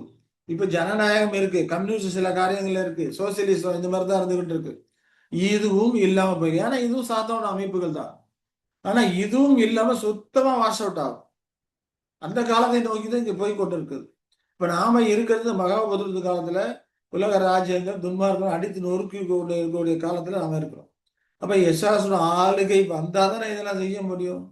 ஆளுகை வந்திருக்கிறது, வந்துதான் இந்த காரியங்களை எல்லாம் அவர் செய்து கொண்டிருக்கிறார். அதெல்லாம் அப்போ பவுல் 1 Corinthians 15 25 26 படிக்கும்போது சொல்லும்போது எல்லா சத்துருக்களையும் தமக்கு பாதத்திற்கு கீழாக்கி போடும் வரைக்கும் அவர் ஆளுகை செய்ய வேண்டியது பரிகரிக்கப்படும் கடைசி சத்துரு மாறணும். அப்ப எல்லா சத்துருக்களும் அப்படிங்கிறப்போ பெசிலிய காலத்து மகாபத்துவத்துக்கு அந்த இறுதியில இந்த அமைப்புகள் சாத்தான் கட்டப்பட்டு போயிடுவான். இந்த சாத்தானால் ஏற்படுத்தப்பட்ட அமைப்புகள், நிறுவனங்கள், இந்த அரசாங்கங்கள் இது எதுவுமே இல்லாதபடிக்கு எல்லாமே நிகிரகிக்கப்பட்டு போயிடும். அதற்கப்புறம் வரக்கூடிய காலங்கள்ல பார்த்தோம்னா, ஏன்னா இங்கே சொல்லும்போது சத்துக்களை கீழாக்கி போடும் வரைக்கும் வர ஆளுகை செய்ய வேண்டியது பரிகரிக்கப்படும் கடைசி சத்துரு மரணம் அப்படிங்கிறப்போ சத்ருவெல்லாம் இங்க பெசிலியா காலத்துக்கு முன்பு பரிகரிக்கப்பட்டு இல்லாமல் பண்ணாலும் கூட உயிரோடு எழுந்து வருவாங்க இல்லையா? உயிரோடு எழுந்து வரக்கூடிய மக்களிடத்துல என்ன இருக்கும்? அந்த பாவ இயல்புகள் எல்லாமே இருந்து கொண்டு இருக்கும். பாவ இயல்புகள் சாத்தானா சகோதரித்த அந்த கேரக்டர் எல்லாம் இருந்து கொண்டுதான் இருக்கும். பாவ நோக்கங்கள் சிந்தனைகள் இருந்து கொண்டுதான் இருக்கும். அதோடு தான் அவங்க உயிரோடு வருவாங்க. அப்ப அவரிடத்துல இருக்கிற அந்த சத்துருக்களும் இல்லாம போகணும். அவைகளை எல்லாத்தையும் பாதுகாக்கப்பட்டு எல்லாரும் பாவத்தை வெறுக்கவும் நீதி நேசிக்கவும் கூட இயல்புடையவர்களாக கிறிஸ்துவ சிந்தையை கிறிஸ்துவ சாயலை வளர்த்து கொள்ளக்கூடியவர்களாக அதை தரித்தவர்களாக இவர்கள் இருக்கணும். ஆதாமின் பிள்ளைகளாக இருந்த எல்லாருமே இப்ப கிறிஸ்துவின் பிள்ளைகளாக மாறணும். அப்ப கிறிஸ்துவின் பிள்ளைகளாக மாறணும்னா கிறிஸ்துவிட்ட என்ன குண பண்புகள் இருந்ததோ குண இயல்புகள் இருந்ததோ அந்த சாயலிலே இவர்கள் வளரணும். அது தேவ சாயலாகவும் இருக்கிறது. அப்படி அவரிடத்துல இருக்கிற சத்துருக்களை எல்லாம் பார்த்து கீழாக்கி போடும் வரைக்கும் அவர் ஆளுகை செய்யணும். இப்ப நீதியை கற்றுக்கொண்டு அந்த புது உடன்பாடு அந்த காலத்தில் நிறுவக்கூடிய சட்ட திட்டங்கள் புது உடன்படிக்கை பிரமாணங்களா இருக்கும். அந்த பிரமாணங்கள்லாம் அன்பின் பிரமாணங்களா இருக்கும். அந்த அன்பின் பிரமாணங்களுக்கு கீழ்ப்படிய அவர்கள் ஆசீர்வாதம் அடைந்து பூரணத்தை நோக்கி முன்னேறக்கூடியவர்களா இருப்பாங்க. இப்படி கடைசியில போன எல்லாரும் 1000 வருட இறுதியில உலக மக்கள் எல்லாருமே முழு பூரணத்தை அடைந்திருப்பார்கள். ஆதாம் பாவம் செய்வதற்கு முன்பு எப்படிப்பட்ட ஒரு மனிதனாக நீதிமானாக பாவம் இல்லாதவனாக எந்த ஒரு அப்பலுக்கும் இல்லாதவனாக இருந்தானோ அப்படிப்பட்ட ஒரு பூர்ணமான ஒரு நிலையிலே கொண்டு போய் நிறுத்துவாரு. இப்ப அது வரைக்கும் சத்துருக்களை பரிகரிக்க போகணும். அப்படி கொண்டு போய் நிறுத்ததுக்கு அப்புறம் தான் இனி ஆதாமின் மரணம் முழுமையாக எடுபட்டு போயிருக்கும். அது வரைக்கும் ஆதாமின் மூலம் சவதரித்த பலகீனங்கள் சாத்தான் மூலம் சவதரித்த பாவ இயல்புகள் எல்லாமே இருந்து கொண்டுதான் இருக்கும். இது எல்லாமே நீக்கப்படும். கிறிஸ்துவனுடைய அந்த ஆளுகையில எல்லாம் நீக்கப்பட்டு அவர்கள் கற்றுக் கொடுக்கப்பட்டு போதிக்கப்பட்டு சிக்ஷிக்கப்பட்டு சீர்திருத்தப்பட்டு படுத்தப்பட்டு கொண்டு போய் நிறுத்தி ராஜ்யத்தை பிதாவுக்கு ஒப்பு கொடுப்பார் அப்படிங்கிறத நம்ம பார்க்கிறோம் இல்லைங்களா? அப்ப இப்படி இந்த சத்துருக்களை எல்லாத்தையும் பாதப்படைக்கு போடணும். சத்துருக்கள் யாரு? ஒரு கேள்வி வரும் இல்லையா? சத்துருக்கள் யாரு அப்படின்னு பார்த்தோம்னா பாவம், தப்பறை, சுயநலம், உலகத்தனம், சாத்தான் இது எல்லாமே சத்துருக்களா இருக்கு. நம்முடைய மாம்சியம் நமக்கு சத்துருக்களா இருக்கு. ஆனா உயிர்த்திலிருந்து வரும்போது புதிய மாம்சியம் கொடுக்கப்படுது. பழைய மாம்சியம் இல்லை புதிய மாம்சியம் கொடுக்கும்போது அங்கே மாம்சியம் நமக்கு சத்துருக்களா இருக்காது. ஏற்கனவே சவதரித்து கொண்ட பாவ இயல்புகள் தப்பறையான சிந்தனைகள் சுயநலமான கேரக்டர் உலகத்தோடு ஒத்து போகணும்னு சொல்லி அந்த உலகத்தனமான காரியங்கள் இல்லையா இதெல்லாம் இருக்கும். ஏன்னா சாத்தான் தான் கட்டப்பட்டு போயிடுவான். பெசிலியா காலம் வரும்போது சாத்தான் முழுமையாக கட்டப்பட்டு போயிடுவான். அதனால சாத்தான் அங்க இருக்க மாட்டான். அப்ப பாவம் தற்பறை சுயநலம் உலகத்தனம் இப்படிப்பட்ட இயல்புகள்லாம் நிச்சயமா அவனத்துல இருக்கும். அதெல்லாம் போக்கணும். அதெல்லாமே பார்த்து கீழாக்கி போடணும். இல்லாம ஒவ்வொரு மனிதனிடம் ஒவ்வொரு மனுஷியிடம் அதை இல்லாம பண்ணணும் இல்லையா? ஏன்னா இந்த பாவங்கிறது 2 விதமா இருக்கு. ஆதாம் மூலம் சகோதரித்தது இருக்குது. மற்றபடி நம்ம சொந்த செயல்கள் மூலமாக வந்த பாவங்கள் எல்லாமே இருக்குது. ஆனா அவரை உயிரோடு எழுந்து வரும்போது எல்லா பாவங்களையுமே அவர் என்ன பண்றாரு? நீக்கி போடுறாரு. நீக்கி போட்டதுனாலதான் ஆதாமுக்குள் எல்லாரும் மறிக்கிறது போல கிறிஸ்துக்குள் எல்லாருமே உயிர்ப்பிக்கப்படுவார். அப்படிங்கிறப்போ உயிரோடு எழுந்து வரக்கூடியவர்களா இருக்கிறாங்க. அதை குறித்து வேதவாசம் பார்க்கணும்னா 2 Corinthians 5:19 படிக்கணும். அது என்னவெனில் தேவன் உலகத்தாருடைய பாவங்களை எண்ணாமல் கிறிஸ்துவுக்குள் அவர்களை தமக்கு ஒப்புரவாதல் உபதேசத்தை எங்களிடத்தில் ஒப்புவித்தார் சொல்லப்படுது. அப்ப தேவன் உலகத்தாரோட பாவங்களை என்னல மன்னிச்சிட்டார். எதன் மூலமாக? கிறிஸ்துவின் மீட்கும் பலி மூலமாக எல்லாத்தையும் மன்னிச்சிட்டார். கிறிஸ்து மீட்கும் பலி அவர்களுக்கு அப்ளை பண்ணியாச்சு உலகத்தாருக்கு. அதனாலதான் எழுந்து வர்றாங்க. இப்ப பழைய பாவங்கள் எதுவுமே அவர்கிட்ட இல்லை. ஆனா அவர்கள் சவதரித்த அந்த பாவ எண்ணங்கள், சிந்தனைகள் அதெல்லாம் இருந்துகிட்டு இருக்குது. அப்ப பூமியில வரும்போது அதே எண்ணங்கள் இருக்கும்போது மறுபடியும் அதை சடங்காச்சாரங்கள் செய்ய ஆரம்பிப்பாங்க.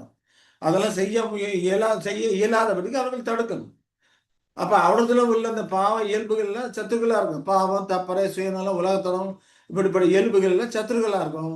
இதையும் இல்லாமல் பெசிலியா காலத்துல அவர்கள் சத்தியத்தை போதித்து நீதியான காரியங்களை கற்பித்து அதற்கு கீழ்ப்படியும்படிக்காக, சத்தியத்தை புரிந்து கொள்ளும்படிக்காக அவர்களுக்கு என்று தேவன் தம்முடைய ஆவி அவர்களுக்கு கொடுத்து இந்த சகல விதமான பரிபாலனத்தின் கீழும் அவர்களை பயிற்சிவித்து கொண்டு போய் அவர்கள்ட்ட இருக்கக்கூடிய அந்த சத்துருக்களை எல்லாமே நிர்மூலம் பண்ணக்கூடியவராக இருக்கிறார். இது 1000 வருடங்கள் முழுக்க நடக்கக்கூடிய ஒரு காரியமாக இருக்குது அப்படின்னு சொல்லி நம்ம பார்க்கோம். சரி, அப்ப பெசிலியாவில் உலகத்தார் உயிரோடு எழுந்து வரும்போது இதெல்லாம் நடக்கும். அவருடைய பாவ இயல்புகளாம் நீக்கு போடுவதற்கான ஒரு சூழ்நிலையில ஏற்பாடு பண்ணி வச்சிருப்பாரு. ஏன்னா அங்க சாத்தான் முற்றிலுமே இருக்கும், ஏமாற்றுவதற்கு ஆள் கிடையாது. சத்தியத்தை படிப்பிக்கிறதற்கும் சத்தியத்தின்படி வழிநடத்துறதுக்கும் அதுக்குதான் ஆள் இருப்பாங்க. ஆனா ஏற்கனவே சத்தியத்த இயல்புகள் மூலம் இவர்கள் ஒருவர் மற்றவரை ஏமாற்ற முயற்சிப்பார்களானால் அப்ப அவர்களுக்கு சிக்ஷைகள் கொடுத்து அதை சரி பண்ணுவார். அந்த விதமாக பாவத்தை வெறுக்கவும் நீதியை நேசிக்கவும் அபியாசிக்கவும் கற்றுக்கொள்ளும்படி அதற்கான பயிற்சிகளை அவர் கொடுத்து கொண்டே இருப்பாரு அப்படிங்கிறத நாம பார்க்கணும். அதுதான் பெசிலியா காலத்துல அவர் செய்யக்கூடிய ஒரு காரியமா இருக்கு. ஆண்டவரை யெஷுவா கிறிஸ்து சொல்றாரு, மனுஷர் பேசக்கூடிய வீணான வார்த்தைகள் ஒவ்வொன்றை குறித்தும் கணக்கு ஒப்பிக்கும் சொல்லப்படும் இல்லையா? மத்திய 12:36 என்ன சொல்றாரு?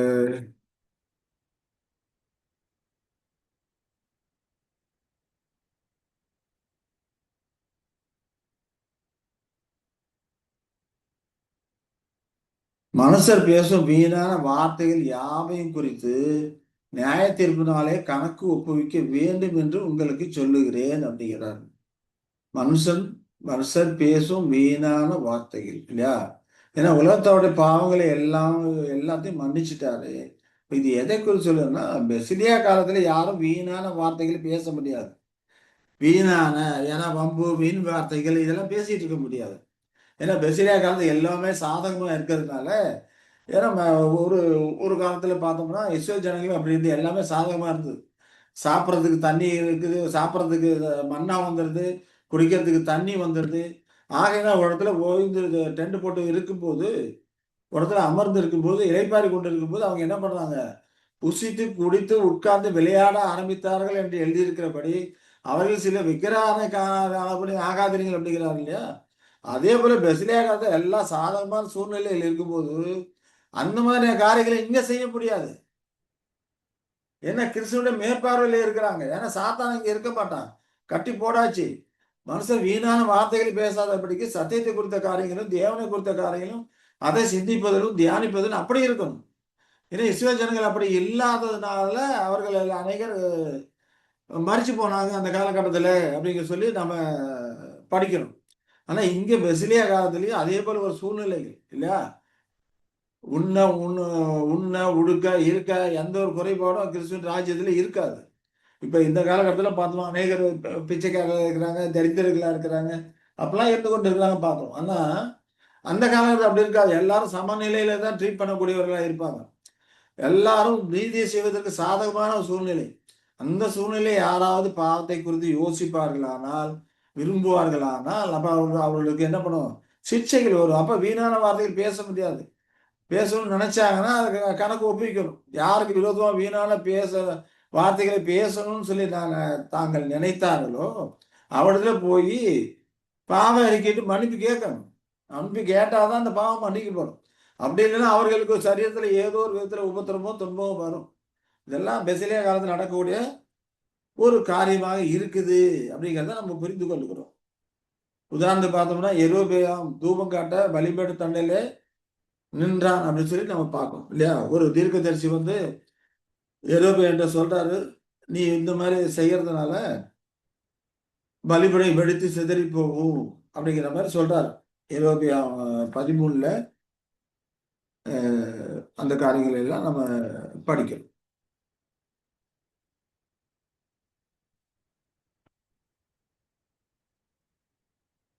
3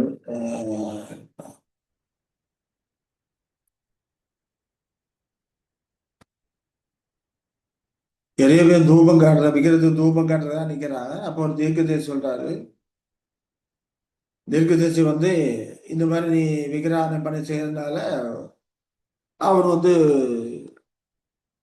ஒரு தீர்க்க தரிசனமா சொல்றாரு. ஏன்னா அதோட நம்ம படிக்கலாம். என்ன பார்த்தோம்னா, எரோபியாம் தீபம் காட்டுறதுக்காக பலிபீட தண்டையிலே நிற்கும்போது தேவனுடைய மனுஷன் ஒரு வர்றாரு. கர்த்தரோட வார்த்தையின்படி யூதாவில பெத்தேலுக்கு வந்து அந்த பலிபீடத்தை நோக்கி ஒரு தீர்க்க தரிசனம் சொல்றாரு. பலிபீடமே பலிபீடமே இதோ தாவீது வம்சத்தில் யோசியா என்னும் பேருள்ள ஒரு குமாரன் பிறப்பான். அவன் உண்மையில் தூபம் காட்டுகிற மேடைகளின் ஆசாரியர்கள்லாம் உண்மையில பலியிடுவான். மனுஷரின் எலும்புகள் உண்மையில சுட்டரிக்கப்படும் அப்படிங்கிறத கர்த்தர் உரைக்கிறார் என்று கர்த்தர் வார்த்தை அங்கே கூறார். அது மட்டும் இல்லாம அன்றைய தினம் ஒரு அடையாளத்தையும் சொல்றாரு. இதுவா இந்த பலிபீடம் வெடித்து இதன் மேலுள்ள சாம்பல்லாம் கொட்டுண்டு போயிடும். கர்த்தர் உரைத்ததற்கு இதுதான் அடையாளம் சொல்றார். அப்ப அந்த பலிபீடத்துக்கு எதிராக தேவனுடைய மனுஷன் கூறின வார்த்தைகளை அந்த ராஜா கேட்ட உடனே ராஜா என்ன பண்றான்? அவனை பிடிங்கள் என்று தன் கையை நீட்டுறார். அவனுக்கு விரோதமா நீட்டின கையை தன்னிடமா முடக்கக்கூடாதபடிக்கு மறந்து போயிடுச்சு. நீட்டின கை நீட்டபடியே இருக்குது, மறந்து போயிடுச்சு. மறுபடியும் மடக்க முடியல.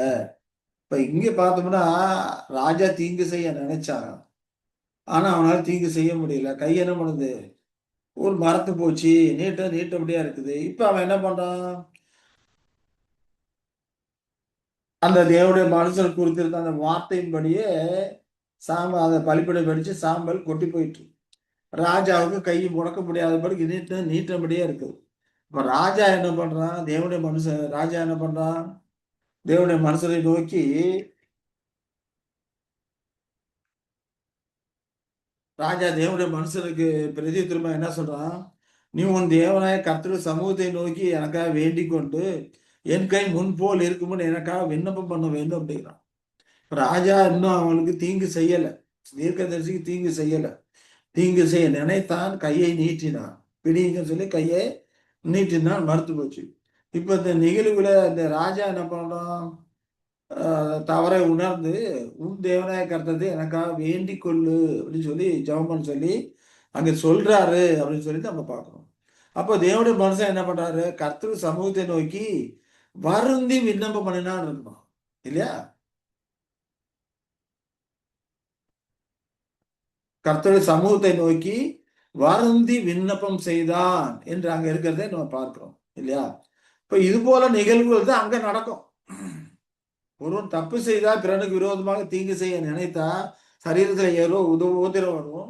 அப்ப அவன் என்ன பண்ணணும்? போய் பாவ அறிக்கை கொண்டு உனக்கு விரோதமா இப்படி தப்பு பண்ண மன்னிச்சது எனக்காக கர்த்தர் வேண்டிக்கொள் அப்படின்னு சொல்லும்போது இவன் பாவத்தை வெறுப்பதற்கும் பாவத்தை நீ நினைக்க கூடாது எப்படிலாம் அப்படின்னு ஒரு பாடத்தை அவன் கற்றுக்கொள்கிறான். அதே போல யாருக்கு விரோதமா பாவம் செய்ய நினைத்தானோ அவன் இவனுக்காக ஜெபம் பண்ணணும். இப்ப தீர்க்கதரிசி இவருக்காக ஜெபம் பண்ணாதபடிக்கு நீ என்ன பிடிக்கிறதுன்னு இது பண்ண உன் கை அப்படியே இருக்கட்டும், நாசமா போ அப்படின்னு சொல்லிட்டு போகல. ஆனா இவரு என்ன பண்றாரு? வருந்தி கர்த்தருடைய சமூகத்தை நோக்கி வருந்தி விண்ணப்பம் செய்தான்னு அங்க சொல்லப்படுறதை பார்க்கிறோம் இல்லையா?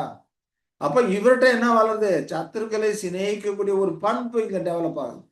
அதே விதமாக தான் பெசிலியா காலத்துல மனசுல தீங்கு செய்ய நினைச்சா அவங்களுக்கு உபத்திரம் துன்பம் வரும்.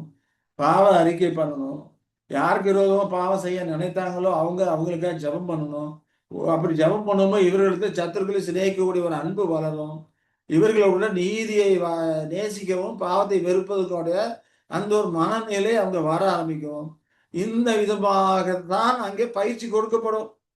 இதெல்லாம் நமக்கு இங்க ஒரு முன் உதாரணமாக இங்க சொல்லப்பட்டிருக்கிறது நாம பார்க்கிறோம்.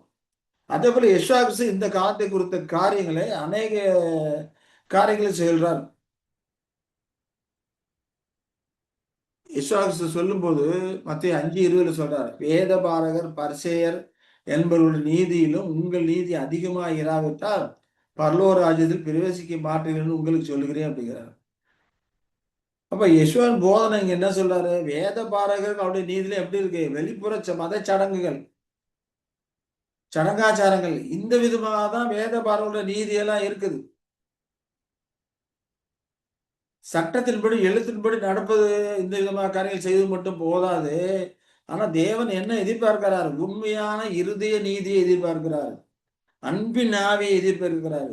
தியாக மனப்பான்மை எதிர்பார்க்கிறார். வஞ்சகமற்ற ஒரு வாழ்க்கையை எதிர்பார்க்கிறார். இதுதான் அங்கேயும் எதிர்பார்க்கப்படும். இருதயத்துல நீதி இருக்கணும், அன்பின் ஆவி இருக்கணும் இல்லையா? அதை எதிர்பார்க்கிறார். யெஷுவாவுக்கு சொல்லும்போது கூட, வெந்தயம் ஒர்த்தாலாம் இதெல்லாம் தசமபாகத்தை கராரா வாங்கிறீங்க. அதே போல ஒட்டகத்தை கொசு இல்லாதபடிக்கு வடிகட்டி ஒட்டகத்தை விழுங்கக்கூடியவர்களா இருக்கிறீங்க அப்படிங்கிறாரு. ஆனா நியாயப்பானம் செய்யறவங்கள அதுல சொல்லப்பட்டிருக்க நீதி இரக்கத்தையும் விட்டுறீங்க அப்படிங்கிறார். அததான் இவர் சொல்ற நீதி. உண்மையான இருதய நீதி வேணும் அப்படிங்கிறார். அன்பின் ஆவி வேணுங்கிறார். ஏன்னா நியாயப்பிரமாணம் எல்லாமே தேவநாய கருத்துல முழு இருதயத்திலும் முழு ஆத்மாவோடும் முழு பலத்திலும் முழு மனதோடு அன்பு குருவாய அந்த கற்பனையிலும் உன்னிடத்தில் அன்பு குருவு பிறனிடத்தில் அன்பு குருவாய அந்த 2 கற்பனைகளும் அடங்கிடும் அப்படிங்கிறார் இல்லையா? அப்ப இதற்கு முதலாவது அங்க அப்ளை பண்ணணும் இல்லையா?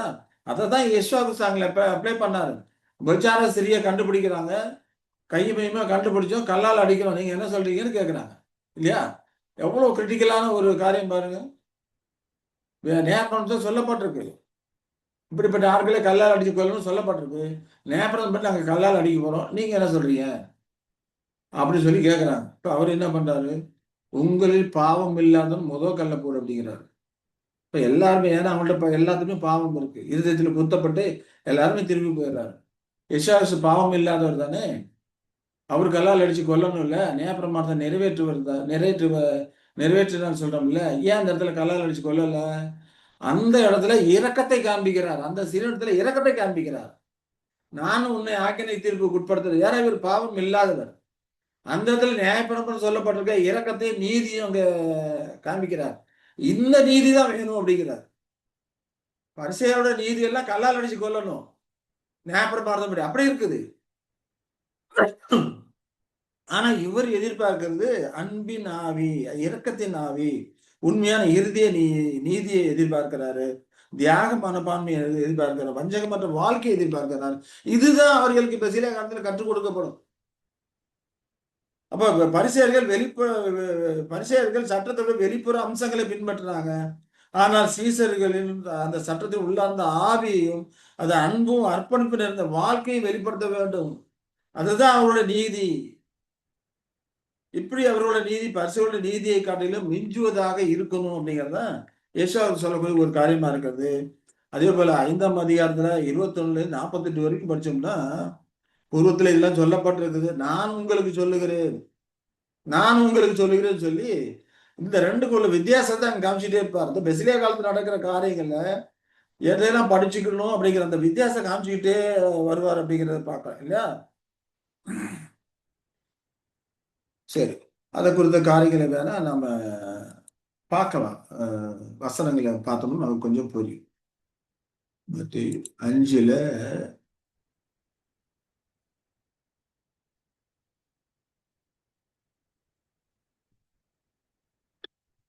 21-22 என்ன சொல்றாரு பார்த்தோம்னா, கொலை செய்யாதிருப்பாய் என்பதும் கொலை செய்கிறவன் நியாயத்திற்கு ஏதுவாய் இருப்பான் என்பதும் பூர்வத்தாருக்கு உரைக்கப்பட்டது என்று கேள்விப்பட்டிருக்கிறீர்கள். நான் உங்களுக்கு சொல்லுகிறேன், தன் சகோதரனை நியாயம் இல்லாமல் கோபித்துக் கொள்ளுவன் நியாய தீர்ப்புக்கு ஏதுவாக இருப்பான். தன் சகோதரனை வீண் என்று சொல்லுகிறவன் ஆலோசனை சங்க தீர்ப்புக்கு ஏதுவாக இருப்பான். மூடனே என்று சொல்லுகிறவன் எரி நரகத்துக்கு ஏதுவாக இருப்பான் என்று சொல்லுகிறதை நாம பார்ப்போம். அதாவது ககனாவுக்கு ஏதுவாக இருப்பான் என்று சொல்லுகிறதை நம்ம பார்க்கணும். அப்போ இந்த காரியங்கள் எல்லாமே கொலை செய்வதற்கு ஈக்குவலான பாவங்கிறார். எப்போ? பெசிலியா காலத்துல இல்லையா? நான் உங்களுக்கு சொல்லுகிறேன், தேவனுடைய நியமத்தினுடைய பரிபூர்ணத்தை அறிந்து மெல்லின யுகத்துல எவ்வாறு முழுமையாக அது வரையறுக்கப்பட்டு அமுல்படுத்தப்படும் அப்படியெல்லாம் புரிந்து ஆண்டவர் யெஷுவாவுக்கு சொல்றாரு. விபச்சாரம் பண்ணாதிருப்பாய் என்று சொல்றதை கேள்விப்பட்டிருப்பீங்க. நான் உங்களுக்கு சொல்றேன், ஒரு சிறிய இச்சையோடு பார்க்கிற எவனும் அவனோட விபச்சாரம் செய்தாயிற்று இல்லையா? இந்த காரியம் தான் அங்கே இருக்கும். மனசுல தோன்றுனாவே நீ பாவம் செஞ்சதாக கருதப்பட்டு அந்த பாவத்தோடைய ஆணி வேறு ஆரம்பத்தில இருந்து புடுங்கி எடுக்கிறார். உடனே அவர்களுக்கு சிக்ஷைகள் வரும். சிக்ஷைகள் வரும்போது அவர் யாருக்கு விரோதம் பாவம் நினைச்சாங்களோ மன்னிப்பு கேட்கணும். அவங்க மன்னிக்கணும். சோ இந்த காரியங்கள் எல்லாத்துலயும் வரும்போது அவர்கள் பாவத்தை வெறுக்கவும் நீதியை நேசிக்கவும் பரிசுப்படுறாங்க. அதே போல நீதியான காரியங்களை செய்யும் போது பூரணத்துவக்கு முன்னேறக்கூடியவர்களாக ஆசீர்வாதத்தை பெறக்கூடியவர்கள், அதுல ஒரு சந்தோஷம் மகிழ்ச்சியும் அடையக்கூடியவர்களாக அவங்க இருப்பாங்க. அப்போ எண்ணங்களும் அங்க கணக்கில் கொள்ளப்பட வேண்டும். நீதியான செயல்கள் மட்டுமல்ல, எண்ணங்களும் கணக்கில் கொள்ளப்பட வேண்டும் அப்படிங்கிறது தான் அங்கே அவர் நமக்கு காட்டுறாரு. அப்ப கொலை செய்யாதிருப்பாய் அப்படி கட்டளை அந்த ஆவிக்கு கீழ்ப்படியாம இருப்பதை அதை குறிக்கக்கூடியதா இருக்குது அப்படிங்கிறத நம்ம பார்க்கணும். அப்ப மூடனை என்று சொல்ற சகோதர முகாந்திரம் எல்லாம் கோபிக்கிறது எல்லாமே கொலை செய்யற குற்றத்துக்கு ஏதுவான ஒரு காரியமாக அங்க சொல்றாருங்கிறத நாம பார்க்கிறோம். அதே போல 23ல இருந்து 26 வரைக்கும் பார்த்தோம்னா, நீ பலிபீடத்திலே உன் காணிக்கைகளை செலுத்த வந்து உன் பேரில் உன் சகோதரனுக்கு குறை உண்டு என்று அங்கே நினைவு கூறுவாயாகில் அங்கே தானே பலிபீடத்திற்கு முன் உன் காணிக்கை வைத்துவிட்டு போய் முன்பு உன் சகோதரனுடைய ஒப்புரவாகி பின்பு வந்து உன் காணிக்கை செலுத்து. எதிராளி உன்னை நியாயாதிபதியிடத்திலே ஒப்புக்கொடாமலும் நியாயாதிபதி உன்னை சேவனத்தில் ஒப்புக்கொடாமலும் நீ சிறைச்சாலையில் வைக்கப்படாமல் இருக்கும்படியாக நீ உன் எதிராளியோடு வழியில் இருக்கும்போதே சீக்கிரமாய் அவனுடைய நன்மலம் பொருந்து. அப்படி பொருந்தலைன்னா ஒரு காசும் குறைவின்றி கொடுத்து தீர்க்க மட்டும் அவ்விடத்திலிருந்து புறப்பட மாட்டாய் என்று மையாக உனக்கு சொல்லுகிறேன் அப்படிங்கிறார். அப்ப நீங்க ஏதாவது கர்த்தருடைய காரியம் செய்யணும், கர்த்தருக்கு ஊழியம் பண்றோம் அப்படின்னு சொல்லிட்டு நீ வந்தீங்கன்னா, ஏன்னா பலிபீடத்தில் உன் காணிக்கை செலுத்த வந்து இல்லையா? அநேகர் அப்படித்தான் நினைக்கிறாங்க. நான் ஊழியம் பண்றேன், இது பண்றேன்னு சொல்லிட்டு வர்றாங்க. ஆனா அக்கம் பக்கத்தில் உள்ளவர்களை மற்றவர்களை வெறுக்கக்கூடியவர்களா இருக்கிறாங்க. அப்படிப்பட்ட ஒரு காரியம் குறை உண்டுன்னு உனக்கு நினைச்சுன்னா முதல்ல அதை கீழே வச்சுட்டு போய் காணிக்கை வச்சுட்டு முன்பு போய் உன் சகோதரருடைய ஒப்புரவாகு, பின்பு வந்து உன் காணிக்கை செலுத்து அப்படிங்கிறாரு. அப்படி ஒப்புரவாகாம நீ வந்து எவ்வளவு ஊழியம் பண்ணாலும் பகை உணர்வோடு மற்றவர்களிடத்தை பகை உணர்வோடு வைத்துக்கொண்டு எவ்வளவு ஊழியம் பண்ணாலும் அதெல்லாம் ஏற்றுக்கொள்ளப்பட மாட்டாது அப்படிங்கிறதான் இங்க சொல்லக்கூடிய ஒரு காரியமா இருக்கு. இதெல்லாம் எங்க நடக்குது? பெசிலியா காலத்திலே அதெல்லாம் இருக்கக்கூடியதாக இருக்குது அப்படிங்கிறத, இதெல்லாம் இப்படிப்பட்ட எண்ணங்கள் சிந்தனைகள் தோடும்போது இருக்கு அப்படிங்கிறத நம்ம பார்க்கிறோம். அப்ப கர்த்தருக்கு தம்மை அர்ப்பணித்தவர்கள ஒருவர் சிறிதளவாக கூட கோபப்படக்கூடாது. அது ஒரு தீவிரமான விஷயமாக அந்த காலத்திலே கருதப்படும் சொல்லி பார்க்கிறோம். ஆனா இந்த காலகட்டத்தில் அப்படி இருக்க முடியுமா? ஏன்னா அங்க இருக்கிற சூழ்நிலை எல்லாமே கோபப்படுவதற்கான சூழ்நிலைகள் கிடையாது. எல்லாம் சாதனம் கட்டப்பட்டிருப்பான். எல்லாம் நமக்கு சாதகமான சூழ்நிலைகள். அப்படிப்பட்ட சூழ்நிலையும் தண்டத்திலே இருக்கிற அந்த பழைய இயல்புல, ஏன்னா சிலர் முன்கோபமா இருப்பாங்க. தொட்டதுக்கெல்லாம் கோவிச்சுட்டு இருப்பாங்க. அப்படிப்பட்ட ஆட்கள்லாம் கோபத்தை காமிச்சாங்கன்னா அது ஒரு பெரிய பாவமாக அங்க கருதப்படுகிறது அப்படிங்கிறத நம்ம பார்க்கிறோம் இல்லையா? அப்ப தீய நோக்கத்தோட கூடிய கோபம், கடுமையான அவமதிப்பு, புது உடன்படிக்கை கீழே தேவனுடைய நியமத்தை மீறுவதாக அங்க கருதப்படும். வேதத்தை தவிர்த்து வேறு ஆதார அடிப்படையில ஒருவன் மற்றவனுக்கு பூர்ணமாக தர்க்கமற்ற முடிவை எட்டிட்டு ஒரு முட்டாள் மூடன் என்று சொல்லிக் கொண்டாலும் கூட அப்படி பேசக்கூடாது. அது கூட தவறான ஒரு காரியமாக பாவமாக கருதப்படக்கூடியதா இருக்குது. ஏன்னா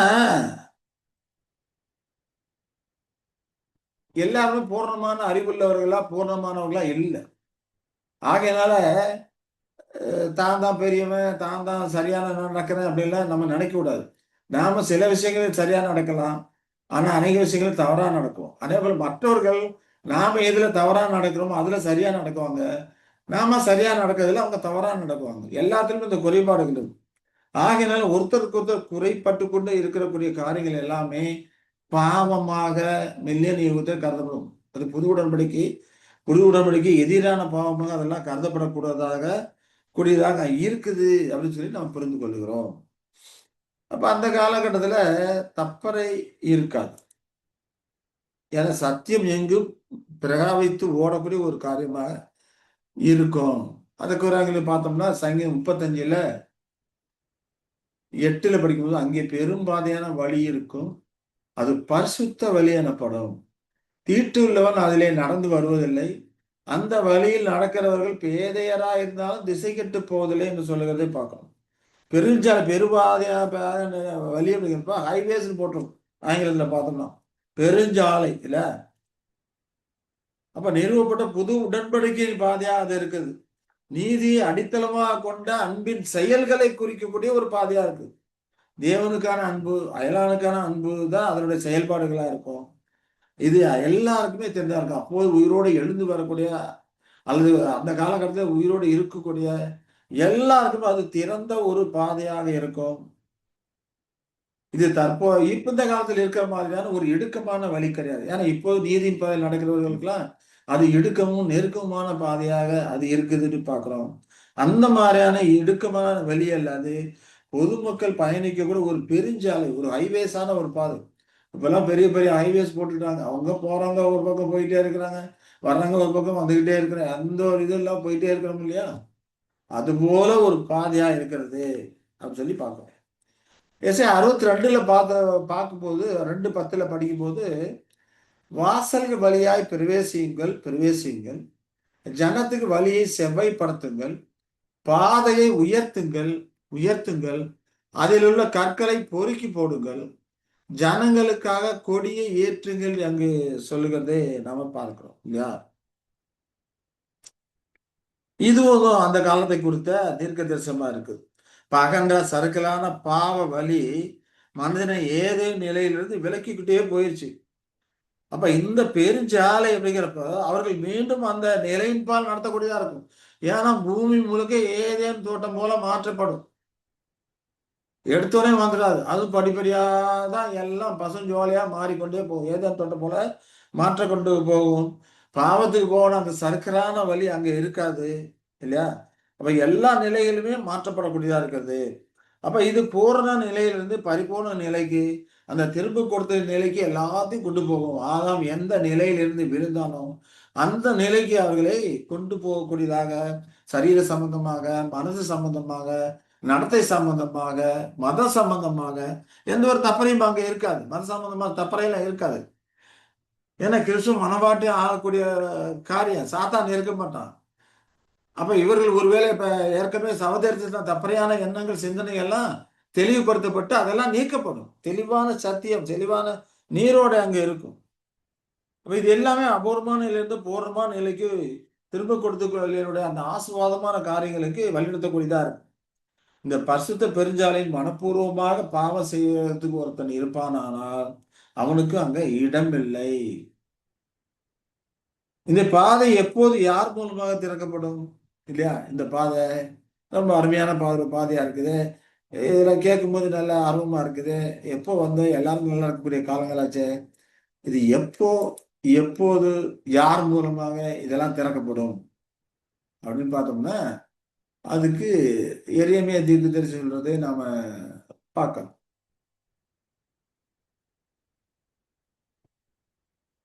எரேமியா 31ல இருந்து நம்ம படிச்சோம்னா அது தெரியும். நான் அவர்கள் பிதாக்களை எகிப்து தேசத்திலிருந்து அழைத்து வர கைப்பிடித்த நாளிலே அவர்களோடு பண்ணின உடன்படிக்கையின்படி அல்ல. சாரி 31ல இருந்து படிக்கிறோம் இல்லையா? 31 இதோ நாட்கள் வரும் என்று கர்த்தர் சொல்லுகிறார். அப்பொழுது இஸ்ரவேல் குடும்பத்தோடும் யூதா குடும்பத்தோடும் புது உடன்படிக்கை பண்ணுவேன் அப்படிங்கிறார். இந்த புது உடன்படிக்கையை அவர்கள் பிதாக்களை எகிப்து தேசத்து அழைத்து வர கைப்பிடித்த நாளிலே அவர்களோடு பண்ணின உடன்படிக்கையின்படி அல்ல. அப்ப அந்த உடன்படிக்கை என்ன? நியாயப்பிரமாண உடன்படிக்கை. எகிப்து தேசத்திலிருந்து வர கைப்பிடித்த அந்த நாளிலே பஸ்கா ஆட்டுக்குட்டி அடிச்சாங்க இல்லையா? அது நியாயப்பிரமாண உடன்படிக்கை. அந்த உடன்படிக்கை போல நியாயப்பிரமாண உடன்படிக்கை போல இது அல்ல. ஏன்னா நான் அவர்களுக்கு நாயகராயிருந்தும் அந்த என் உடன்படிக்கை அவர்கள் மீறி அவமாக்கி போட்டார்கள் என்று கர்த்தர் சொல்லுகிறார். ஆனா அந்நாட்களுக்கு பிற்பாடு நான் இஸ்ரவேல் குடும்பத்தோடு பண்ண போகிற உடன்படிக்கையாவது நான் என் நியாய பிரமாணத்தை அவர்கள் உள்ளத்திலே வைத்து அதை அவர்கள் இருதயத்திலே எழுதி நான் அவர்கள் தேவனாயிருப்பேன், அவர்கள் என் ஜனமாயிருப்பார்கள் என்று கர்த்தர் சொல்லுகிறார். அப்ப அந்த காலகட்டத்தில் இனி ஒருவன் தன் அயலானை, ஒருவன் தன் சகோதரனை நோக்கி கர்த்தரை அறிந்து கொள் என்று போதிப்பதில்லை. அவர்களில் சிறியவன் முதல் பெரியவன் மட்டும் எல்லாருமே என்னை அறிந்து கொள்வார்கள் என்று கர்த்தர் சொல்லுகிறார். நான் அவர்கள் அக்கிரமத்தை மன்னித்து அவர்கள் பாவங்களை இனி நினையாதிருப்பேன் என்று அங்க சொல்லுகிறதை பார்க்கிறோம். அப்ப இதுல இருந்து நாம என்ன தெரிஞ்சுக்கிறோம்? புது உடன்படிக்கை அங்க இனாகுரேஷன் பண்ணப்படுது பெசிலியா காலத்துல. அது எங்கே யார் மூலம் ஆரம்பிக்கப்படுது? இஸ்ரவேல் ஜனங்கள் மூலமாக அது ஆரம்பிக்கப்படுகிறது. எதுவா பரிசுத்தவான்களுக்கான அந்த அழைப்பு எங்கே ஆரம்பமாகுது? இஸ்ரவேல் ஜனங்களிடத்துல ஆரம்பமாகுது. அங்கிருந்து தான் அழைப்பு ஆரம்பமாகுது. அழைப்பு, ஏன்னா அவர்கள் அழைத்த அழைப்பு மாறாதவைகள், அவர்கள் கொடுத்த வாக்கு தத்தங்கள்லாம் மாறாதவைகள். ஆகையனால பரம அழைப்புக்கான அந்த காரியம் முதலாவது அங்கேதான் போறார். விசுவாசம்னா முதலாம் முறையில் வந்திருக்கும் போது காணாமல் போன ஆடுகளை இஸ்ரவேலுக்கு அனுப்பப்பட்டேன் என்று வேறில்லை அப்படிங்கிறார். அப்ப அவர்கள் இடத்துல அவர்கள் இவரை நிராகரித்ததுனாலே அந்த அழைப்பு இப்ப எங்க போகுது? புறஜாதியாருக்கு அங்க போயிடுச்சு. கிபி 36ல முதல் புறஜாதியார் கொர்னோலியோ அங்கிருந்து புறஜாதியாருக்கு போயிடுச்சு அப்படிங்கறத நம்ம பார்க்கிறோம். ஏன்னா அவர்கள் கிறிஸ்துவை ஏற்றுக்கொள்ளாமல் நிராகரித்தனால அப்படி ஆயிடுச்சு சொல்லி பார்க்கிறோம். இப்ப இந்த காலகட்டத்துல அதே போல இந்த காலகட்டத்துல புது உடன்படிக்கை ஆரம்பிச்சு திரும்ப கொடுத்த ஆசீர்வாதங்கள் ஆரம்பமாகுது. உலகத்தாருக்கு திரும்ப கொடுத்த ஆசீர்வாதங்கள் அங்க பெசிலியா காலத்துல ஆரம்பமாகுது. அப்ப திரும்ப கொடுத்த காரியங்கள் இங்க ஆரம்பமாகுதுன்னா அப்ப அவர்களுக்கு முதல்ல திரும்ப கொடுத்தல் வந்திருக்கணும். இஸ்ரவேல் ஜனங்களுக்கு அவர்கள் மூலமா தானே இங்க வரக்கூடியதா இருக்குது. ஏன்னா சுபாவ ஒலிவை கிளைகள்ல அவருக்கு கனி கொடுக்காதனால வெட்டி போட்டார். அந்த இடத்துல புறஜாதியார நியமிச்சிருக்கிறார். அவர்களும் இல்லாதனால அவர்கள் யார் யார் தகுதி இல்லாதவர்களா இருந்தாங்களோ அவர்களையும் வெட்டி போட்டார். வெட்டி போட்ட தேவன் இப்ப மறுபடியும் அவர்களை அங்கே ஒட்ட வைக்கிறார். அவர்களை தள்ளி விடுதல் உலகத்தை தேவனுடைய ஒப்புரவாகுதலா இருக்க அவர்களை ஏற்றுக்கொள்வது என்ன விதமா இருக்காது? மரித்து வந்து ஜீவன் உண்டானது போல் இருக்கும் அல்லவா என்று அப்போஸ்தலன் பவுல் சொல்றது இந்த காலத்தை குறித்து தான். ஏன்னா மரித்து வந்து ஜீவன் உண்டானது போல இருக்கும் அல்லவா அப்படிங்கிறப்போ அப்ப அவர்கள் புது உடன்படிக்கைக்குள்ள அந்த ஆசிரியத்துக்குள்ள அவர்கள் வந்ததுக்கு அப்புறம் இங்க மருத்துவர்கள் எல்லாம் எடுத்து வந்து அந்த திரும்ப கொடுத்த ஆசீர்வாதங்களை எல்லாம் பெறக்கூடியவர்களாக இருப்பாங்க அப்படிங்கிறத நாம் இந்த காரியங்கள் மூலமா புரிந்து கொள்கிறோம். இந்த புது உடன்படிக்கை இந்த பிரமாணங்களை முதல்ல அவங்கள இருதயம் கல்லா இருந்ததுனால கல்லில எழுதி கொடுத்தாரு நியாயப்பிரமாணத்தை. ஆனா இப்ப அவருடைய இருதயத்தை நவமான இருதயமாக மாற்றி போட்டு அவர்களுக்கு ஏற்பட்ட அந்த உபத்திரங்கள் துன்ப துயரங்கள்லாம் ஆண்டவரை யெஷுவாவை ஏற்றுக்கொள்ள வைக்கும். யாக்கோபு அந்த 2வது இக்கட்டு காலத்துல யெஷுவாவை ஏற்றுக்கொள்ள வைக்கும். அப்ப ஏற்றுக்கொள்ளும் போது அவர்கள் இருதயம் நவமான இருதயமாகுது. அப்ப அவருடைய பிரமாணங்களை அங்க உள்ளத்தை எழுதுகிறாரு. அனுபவத்தின் மூலமாக தான். இந்த அனுபவத்தின் மூலமாக அவருடைய புது உடன்படிக்கை பிரமாணங்களை உள்ளத்துல எழுதக்கூடியவராக இருக்கிறாரு அப்படின்னு சொல்லி பார்க்கிறோம். அப்ப இந்த விதமாக அபூர்ண நிலையிலிருந்து பூர்ண நிலைக்கு, அதாவது திரும்ப கொடுத்தல் ஆசீர்வாத நிலைக்கு எல்லாருமே வர ஆரம்பிப்பாங்க. அப்ப பரிசுத்த பெருஞ்சாலையில் மனப்பூர்வமாக எல்லாமே நடக்க ஆரம்பிப்பாங்கன்னு சொல்லி பார்க்கிறோம் இல்லையா? அப்ப இஸ்ரவேலின் இப்போ இவர்கள் மூலமாக அது திறக்கப்படும். அது மட்டும் இல்லாம இஸ்ரவேலின் மூலமாகவும் மூப்பராகிய பாத்திரவான்கள் மூலமாகவும் அவர்களும் செய்யப்படக்கூடிய புது உடன்படிக்கை மூலமாகவும் இது திறக்கப்படும். இப்ப இவர்கள் ஆண்டவரை விசுவாசத்தை ஏற்றுக்கொள்ளும் போது இவர்களை மனமாற செய்வது மூப்பராகிய பாத்திரவான்களா இருப்பாங்க. இப்ப மூப்பராகிய பாத்திரவான்கள் அந்த காலகட்டத்திலே அவர் உயிரோடு வந்திருப்பாங்க. அவர்கள் மூலமாக ஆண்டவரை விசுவாசத்தை அறிந்து உணர்ந்து ஒருவர் தன் தலைச்சன் பிள்ளைக்கு அழுவது போல அழுது புலம்பி ஆண்டவரை விசுவாசத்தை ஏற்றுக்கொண்டு கூப்பிடுவாங்க. அந்த இக்கட்டுகளில் இருந்து அவர்களை விடுவிப்பாங்க அப்படின்னு சொல்லி நம்ம இந்த காரியங்கள்லாம் ஏற்கனவே படிச்சிருக்கோம். அப்ப புது உடன்படிக்கை அப்படிங்கிற இந்த பாதை, பரிசுத்த பெரும்பாதை யார் மூலம் திறக்கப்படுது? இஸ்ரவேலின் மூலமாகவும் மூப்பராகிய பாத்திரவான்கள் மூலமாகவும் அவர்கள் செய்யப்படக்கூடிய புது உடன்படிக்கை மூலமாகவும் இது திறக்கப்படுகிறது அப்படிங்கிறது நாம் இந்த தீர்க்க தரிசன வசனங்கள் மூலமாக புரிந்து கொள்கிறோம். ஆனா இப்போது அத்தகைய வழி இல்லை. அது பெசிலியா ஆரம்பிக்கும் போதும் அது திறக்கப்படும். இப்ப இன்னும் அதை ஆரம்பிக்கல. நாம இப்ப இருக்கிற காலம் மகாபுத்திரன் காலம். துன்மார்க்கமான காரியங்கள் எல்லாம் இல்லாம போக பண்ற காரியம். அதுதான் இப்ப நடந்து கொண்டு இருக்கிறது. அப்ப தற்போதைய உலக ஒழுங்கு முற்றிலும் அகப்பட்டு அகற்றப்பட்டு பரலோக ராஜ்யம் நிறுவப்படக்கூடிய அந்த பெசிலியா காலத்துல எல்லாரும் சாதகமான சூழ்நிலையை நிறுவப்படக்கூடிய அந்த பெருஞ்சாலை அப்போதான் அங்க தோன்றக்கூடியதா இருக்கிறது. அது மட்டும் இல்ல, அந்த வழி மனுக்குலம் முழுவதுமே மகா மத்தியஸ்தரான கிறிஸ்துவின் மூலமாக புது உடன்படிக்கையின் நிபந்தனை கீழே தேவனுடன் ஒப்புரவாக வரும்படிக்கு அழைக்கப்படக்கூடிய ஒரு வழியாக இருக்கு. ஏன்னா அங்க ஏற்கனவே படிச்சோம், ஒப்புரவு ஊழியத்தை அவர் நமக்கு ஒப்பு கொடுத்தார். அப்ப இந்த காலகட்டத்திலே ஊழியம் பண்ணக்கூடிய அந்த காரியங்களை அங்க அவர் சொல்றாருன்னு பார்க்கிறோம். உலகத்தாருடைய பாவங்களை எண்ணாமல் அவர்களை தேவனோடு ஒப்புரவாக்கும்படிக்கு ஒப்புரவாத ஊழியத்தை எங்களுக்கு ஒப்பு கொடுத்தார் அப்படிங்கிறப்ப, இந்த பெசிலியா காலத்திலே கிறிஸ்துவ ஒப்பார் இந்த காரியங்கள்லாம் செய்து அவர்களை தேவனோடு ஒப்புரவாக்கும்படிக்கான அந்த பணிக்கான காரியங்கள் தான் திரும்ப கொடுத்தல் ஆசீர்வாதங்கள், பாவத்தை வேர்க்கிறது, நீதியை கற்றுக்கொள்வது, பூரணத்தை நோக்கி முன்னேற்றி அழைச்சு செல்றது, இது எல்லாமே தேவனோடு ஒப்புரவாக்கக்கூடிய ஒப்புரவாதலின் காலமா இருக்கிறது, காரியமா இருக்கிறது. அப்ப அந்த பரிசுத்த பெறுவாதுங்க பாதைங்கிறது நீதியின் வழியா இருக்குது.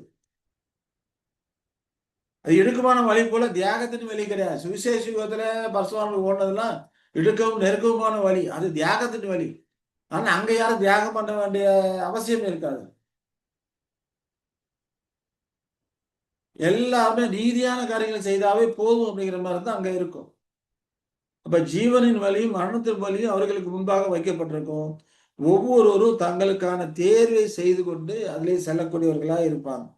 அந்த வழியில ஏறி செல்ல மறுப்பவர்கள் அவர்களுக்கு 100 வருட தவணை கொடுத்து அந்த 100 வருடத்திலே அவங்க மறுக்கக்கூடியவர்களா இருப்பார்கள்னா 2ஆம் மரணத்திலே அழிக்கப்படக்கூடியவர்களாக இருப்பாங்க. ஆகையினால இது பூரணத்தை நோக்கி முன்னேறி செல்லக்கூடிய ஏறும் வழியாக இருக்கும். ஆனா இதற்கு அவர்களுடைய முயற்சியும் அவசியமா இருக்குது. ஒரு முறை கையை பிடிச்சு உந்துதல் பண்ணியே கொண்டு போக மாட்டாங்க. அதற்கான சூழ்நிலைகள் இருக்கும், அதற்கான பரிபாலனங்கள் இருக்கும். அதற்கு அதை வாஞ்சிக்கக்கூடியது, அதை ஏற்றுக்கொள்வது, அதை நடைமுறைப்படுத்துறது, இதெல்லாம் நாம விருப்போடு செய்ய வேண்டிய காரியமா இருக்கிறது. அங்கே நமது முயற்சி அங்கே மிகவும் அவசியமாக காரியமா இருக்கு. நம்ம முயற்சி பண்ணலைன்னா எதுவுமே நடக்காது. எல்லாத்தையும் நம்ம முன்னால வச்சிருவாங்க. எடுத்து சாப்பிடணுமா நம்ம தான் எடுத்து சாப்பிடணும்.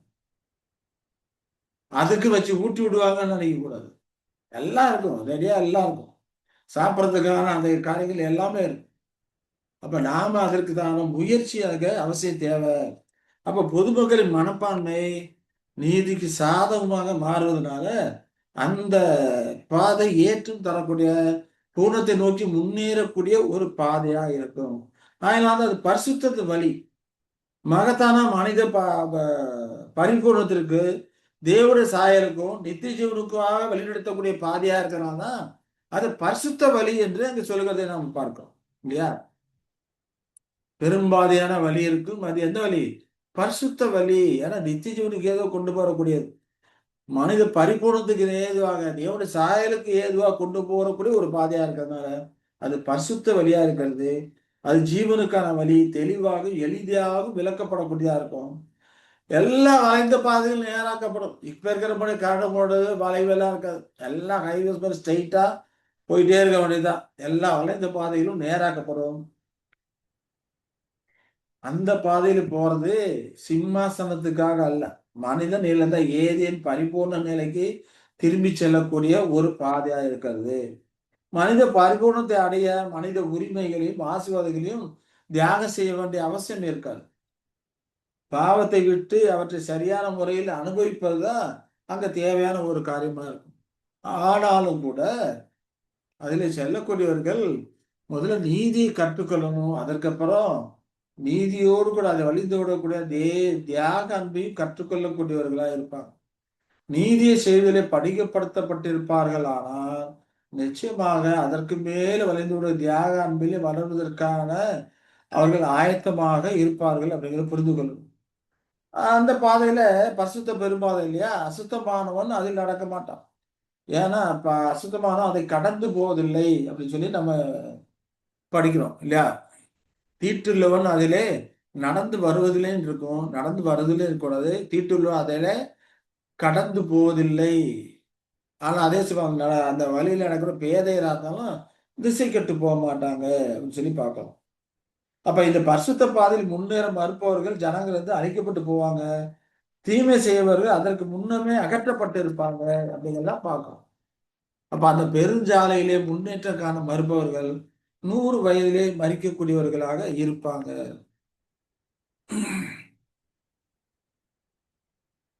பேதையரானாலும் திசை கெட்டு போதில்லை அப்படிங்கிறப்போ அந்த காரியங்களை அறியாத ஒரு மூடர்களாக இருந்தாலும் கூட அந்த வழியை பற்றி பேதையர்கள் இருப்போ அந்த வழியை பற்றி முன்ன பின்ன தெரியாதவர்கள் இல்லையா, அறியாதவர்களா இருந்தாலும் கூட திசை கெட்டு போக மாட்டாங்க. ஏன்னா சத்தியத்தை அறியாதவர்களுக்கு நிறைய பேர் இருக்கிறார். அவர்களெல்லாம் திசை கெட்டு போவதில்லை. கல்வி அறிவு குறைந்தவர்களா இருந்தாங்க. ஏன்னா இந்த காலத்துல அநேக கல்வி அறிவு குறைந்தவர்களா மறிச்சிருக்கிறாங்க. பேச்சு வரும்போது அதே அறிவு திறனும் அதிலே தானே இருப்பாங்க. அப்ப அப்படி கல்வி அறிவு குறைந்தவர்களா இருந்தாலும் கூட அவர்கள் என்ன பண்ண மாட்டாங்க, திசை கெட்டு போக மாட்டாங்க. எளிமையானவர்களா இருந்தாலும் அனுபவம் மற்றவர்களா இருந்தாலும் திசை கெட்டு போக மாட்டாங்க. அவர்களை தான் பேதையர்கள் சொல்றாரு. பேதையரா இருந்தாலும் திசை கெட்டு போவதில்லை. அப்படின்னா நான் தவறி போக மாட்டாங்க. அவர்கள் தவறி செல்ல வேண்டிய அவசியம் இல்லை. ஏன்னா எரேமியா சொல்லும்போது இனி ஒருவன் தன் அயலானே ஒருவன் தன் சகோதரனை நோக்கி கர்த்தரை அறிந்து கொள் என்று போதிப்பதில்லை. அவர்கள் சிறியவர் முதல் பெரியவர் மட்டும் எல்லாரும் என்னை அறிந்து கொள்வார் என்று கர்த்தர் சொல்லுகிறார் அப்படிங்கிறத பார்க்கிறோம். நான் அவர்கள் அக்கிரமத்தை மன்னித்து அவர்கள் பாவங்களை இனி நினையாதிருப்பேன் இல்லையா. ஆனா அந்த அங்கே சொல்லப்பட்ட காரியங்கள் கீழ்ப்படியணும். அப்போஸ்தலர் 3:23 படிக்கும்போது அந்த தீர்க்கதரிசியின் சொல் கேளாதவன் எவனோ அவன் ஜனத்தில் இராதபடிக்கு நிர்மூலமாக்கப்படுவான். அப்ப எசாயா 65:20 சொல்லும்போது அற்பாயுசுல பாலகனும் தன் நாட்கள் போனுமாத கிழவனும் உண்டாயிறார்கள். 100 வயது சென்று மறிக்கிறோம் வாலிபன் நினைப்படுவான். 100 வயதுள்ளவனாகிய பாவியோ சபிக்கப்படுவான். 100 வருஷம் வரைக்கும் தவணம் கொடுக்கப்படுது. அதுலயும் அவங்க சீர்திருத்த மறுக்கிறவர்கள் ஜனத்தில் இராபடிக்கு அறுப்புட்டு போகப்படுவான், சபிக்கப்படுவான் அப்படிங்கிறப்போ இங்க அப்போஸ்தலர் சொல்றது ஜனத்தில் இராபடிக்கு நிர்மூலமாக்கப்படுவான் அப்படிங்கிறத அது நமக்கு குறிக்கக்கூடியதாக இருக்கிறது. சரி. அப்ப அவருடைய பாதையில் இருக்கக்கூடிய எல்லா தடைகளுமே அகற்றப்படும் அப்படின்னு சொல்லி நம்ம பார்க்கணும். கற்கள் எல்லாம் பொறுக்கி போடப்படும் அப்படின்னு சொல்லி பார்த்தோம் இல்லையா. பாதையை உயர்த்தி அதில் உள்ள கற்களை பொறுக்கி போடுங்கள் அப்படிங்கிறப்ப எல்லா தடைகளும் நீக்கப்படும் அப்படிங்கிறத நாம பார்க்கலாம். தப்பறையான காரியங்கள் அதற்கு தடையா எதுவுமே இருக்காது. எல்லாமே நீக்கப்பட்டு போயிருக்கும். அப்போ எசாயா 35:8 குறிப்பிட அந்த பரிசுத்த பெருஞ்சாலை கிறிஸ்துவின் 1000 வருட ராஜ்யத்தில் திறக்கப்படக்கூடிய ஒரு மீட்பின் பாதையா இருக்கும். அது சுவிசேஷ யுக சபைக்குரிய தியாகத்தின் இடுக்கமான வழி கிடையாது. மனுக்குலம் முழுவதும் பாவத்திலிருந்து மீண்டு பரிபூர்ண மனித நிலையும் நித்திய ஜீவனும் அடைய வழிநடத்தக்கூடிய ஒரு தெளிவான பாதுகாப்பான நீதியான பாதையா இருக்கும் அப்படிங்கிறது இதன் மூலமாக நாம புரிந்து கொள்கிறோம். சரிங்களா. சரி, இப்ப நாம இதெல்லாம் எதற்காக படிக்கிறோம், அப்படியே படிச்சுக்கிட்டே போயிட்டு இருக்கோம். எதற்காக படிக்கிறோம்னு பார்த்தோம்னா கிறிஸ்துவின் மில்லேனிய யுகத்தை குறித்து அவருடைய ஆளுகை குறித்து வேதாகம கண்ணோட்டம் எப்படி இருக்கு. நாம ஏற்கனவே இப்ப இருக்கிற கிறிஸ்துவ மண்டலத்தினுடைய கண்ணோட்டம் எப்படி இருக்குன்னு பார்த்தோம். ஆனா வேதாகம கண்ணோட்டம் எப்படி எப்படி இருக்குது அப்படிங்கிறத தான் நாம இப்ப பார்த்து கொண்டு இருக்கோம். அவருடைய ராஜ்யம் எப்படிப்பட்ட ஒரு அருமையான ராஜ்யம் இருக்குது, எல்லாரும் வாஞ்சிக்க கூட ஒரு ராஜ்யமா இருக்கும் அப்படிங்கிறத வேதாகம சொல்லப்பட்டிருக்கிற அந்த ராஜ்யத்தை குறித்த கண்ணோட்டத்தை நாம இப்போ பார்த்து கொண்டிருக்கிறோம். ஆனா இப்ப இருக்க கிறிஸ்தவர்கள் என்ன பண்ணாங்க, இதற்கு எதிர்மாறாதான் சிந்திக்கக்கூடியவர்களா இருக்கிறாங்க. ஏன்னா இந்த வசனங்களை எல்லாம் அவர்கள் பார்க்கறதுல படிக்கிறது இல்லை. ஒரு காரியத்தை அறிந்து கொள்ள வேண்டுமோ அதற்கு சம்பந்தமான மற்ற வசனங்களை சேர்த்து ஒன்னா வச்சு பார்த்தாதான் அந்த காரியங்கள் புரியக்கூடியதா இருக்கும்.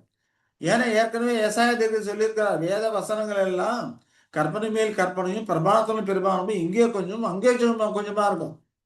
அதெல்லாம் கூட்டி சேர்த்து பார்த்தாதான் நமக்கு புரியும்.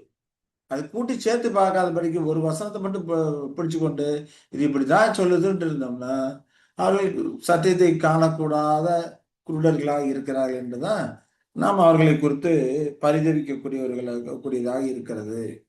சரி, இப்ப அடுத்த வசனம் பார்ப்போம். ஏசாயா 62:10. இப்ப பரிசுத்த பெரும்பாதை பத்தி பார்த்தோம். 62 அதை குறித்து சொல்லும்போது வாசல் வழியா 62:10 சொல்லும்போது வாசல் வழியாய் பிரவேசியுங்கள் பிரவேசியுங்கள், ஜனத்துக்கு வழியை செவ்வாய்ப்படுத்துங்கள், பாதையை உயர்த்துங்கள், அதில் உள்ள கற்களை பொறுக்கி போடுங்கள், ஜனங்களுக்காக கொடியை ஏற்றுங்கள் என்று சொல்லுவதை பார்க்கணும். ஆனா ஆங்கிலத்துல பார்த்தோம்னா ஜனத்துக்காக வழியை செவ்வாய்ப்படுத்துங்கள் இருக்குது. ஆங்கிலத்துல prepare ye the way of the people, ஜனங்களுக்காக வழியை ஆயத்தப்படுத்துங்கள் இல்லையா, அங்க சொல்வதை பார்க்கலாம். அதே போல பாதையை உயர்த்துங்கள் உயர்த்துங்கள், கேஸ்ட் அப் த ஹைவே, பாதையை உயர்த்துங்கள், கேதர் அப் த ஸ்டோன்ஸ் இல்லையா, கற்களை பொறுக்கி போடுங்கள் என்று சொல்வதை பார்க்கிறோம். அதில் உள்ள கற்களை எல்லாம் பொறுக்கி போடணும். ஏன்னா அந்த பாதையில போறவங்க தடுக்கிட்டு விழுந்துடக்கூடாதுன்னு பொறுக்கி போடணும். ஏன்னா அநேகருக்கு இடருக்கு ஏதுவான கற்கள் இருக்குது. சத்தியத்தை அறியாதபடிக்கு, புரிந்து கொள்ளாதபடிக்கு சில வசனங்கள் பிடித்து கொண்டு அதனால இடர்கள் அடைந்து கொண்டிருக்கிறாங்க. இந்த இடருக்கு ஏதுவான கற்களை எடுத்து போட்டு அவர்களுக்கு தெளிவாக சொல்லணும். அந்த காரியத்தை தான் இப்ப நாம செய்து கொண்டு இருக்கிறோம். இந்த சுருக்கும் கண்ணியுங்கிற அந்த பாடத்தினுடைய நோக்கமே அதுதான். எதெல்லாம் அதற்கு சுருக்கும் கண்ணியமா இருந்து இடருக்கு ஏதுவா இருக்குதோ அந்த கற்களை எல்லாம் பொறுக்கி போடணும். இப்ப இருக்கிற கத்தோட பிள்ளைகள் அதை தான் செய்யணும். பரிசுவான்கள் இதெல்லாம் செய்யறது பரிசுவான்கள். நமக்கு பரிசுவான்கள் அவர்கள் மூலம் வந்த அநேக பல ஊழியர்கள் அவர்கள் மூலமாக நமக்கு வெளிப்படுத்தப்படுது. இப்ப நாமளும் என்ன பண்ணோம், மற்றவங்களை இடருக்கு ஏதுவா இருக்கிற அந்த கற்களை பொறுக்கி போடும். நாமளும் அந்த 7ஆம் எக்கால சத்தத்தை துணிக்கிறவர்கள் இல்லையா? ஆகையினால இந்த கற்களை பொறுக்கி போடக்கூடியவர்களாக நாம இருக்கணும். அதுக்காக தான் இந்த வேத பாடத்தை இவ்வளவு தூரம் நம்ம படிக்கிறோம் இல்லையா? அப்ப இங்க சொல்லும்போது வாசல் வழியாய் பிரவேசிங்க அப்படின்னு சொல்றாரு.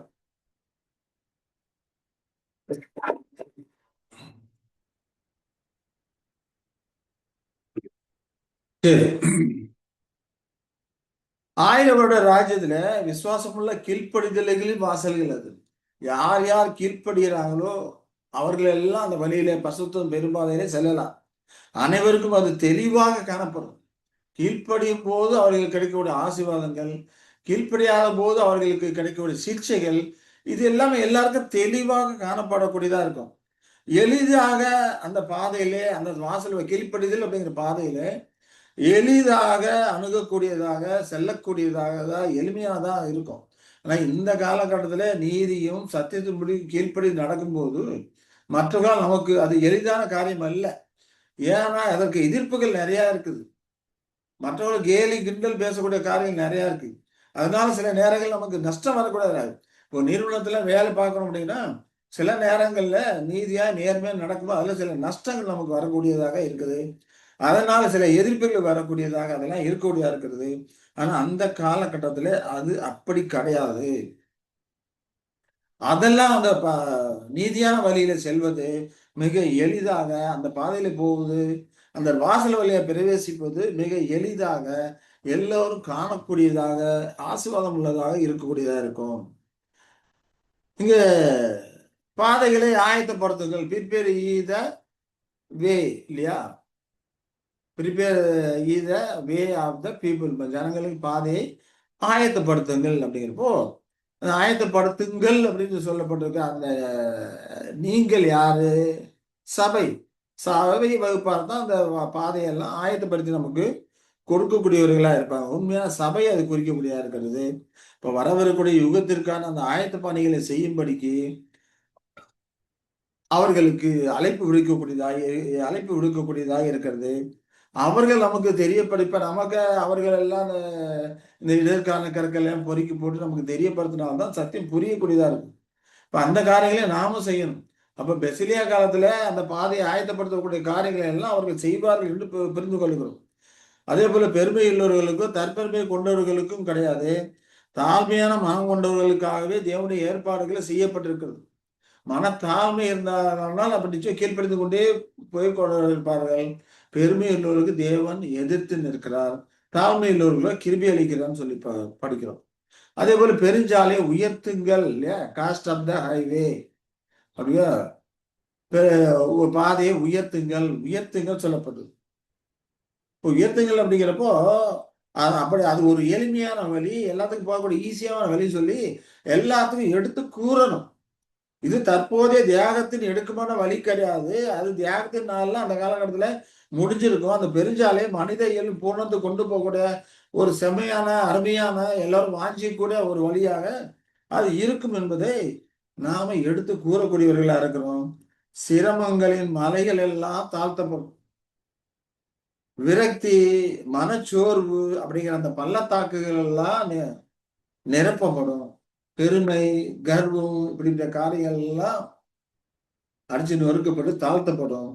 அதே போல சிலர் விரக்தி அடைஞ்சவங்களா இருப்பாங்க. என்னதான் செஞ்சும் ஒண்ணும் இது இல்லையே, அது இல்லையான்னு விரக்தி, அந்த மனச்சோர்வு இதெல்லாம் நிரப்பப்பட்டு அவர் படக்கூடியவர்களா உற்சாகப்படுத்தப்படக்கூடியவர்களா இருப்பாங்க. அப்ப 1000 வருட ராஜாவின் பெருஞ்சாலை மேல் நோக்கி செல்லக்கூடிய ஒரு பாதையா இருக்கும். முன்னேற்றம் தேவைப்படும் அந்த காரியங்கள்ல. இப்ப கற்களை அகற்றுகள் அப்படிங்கிறது இடத்துக்கான அந்த கற்கள், தவறான போதனைகள் இதெல்லாமே அகற்றி போடப்பட்டிருக்கும். இப்ப எஸ்ஐயா 62:10 என்ன சுருக்கம் பார்த்தோம்னா, கிறிஸ்துவின் உண்மையான சபைக்கு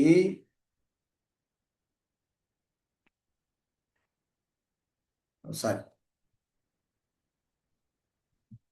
அப்போ கற்கள் எல்லாம் அகற்றி போடப்படும் அப்படின்னு சொல்லி நம்ம பார்க்கிறோம். எந்த விதமாக அப்படின்னு பார்த்தோம்னா, சரி,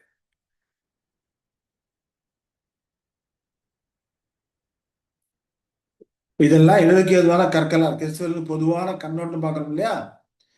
பரிசுத்தவான்களின் ஆட்சி அனைத்து மாணிக்க கற்களும் சேர்ந்த பிறகுதான் வரும். சாத்தான் முழுமையா கட்டப்பட்ட பிறகுதான் அவர்களின் ஆளுகை இருக்கும். அப்பொழுது புரஜாதின ஆளுகை முடிவுக்கு வந்திருக்கும். இப்படி இதெல்லாம் அவர்கள் இடதுக்கு எதுவான கற்களா இருக்கும். இதெல்லாம் நம்ம என்ன பண்ணோம்? பொறுக்கி போட்டு சத்தியத்தை வெளிச்சம் போட்டு காமிக்கும். அதை தான் இப்ப நம்ம செய்து கொண்டிருக்கிறோம்.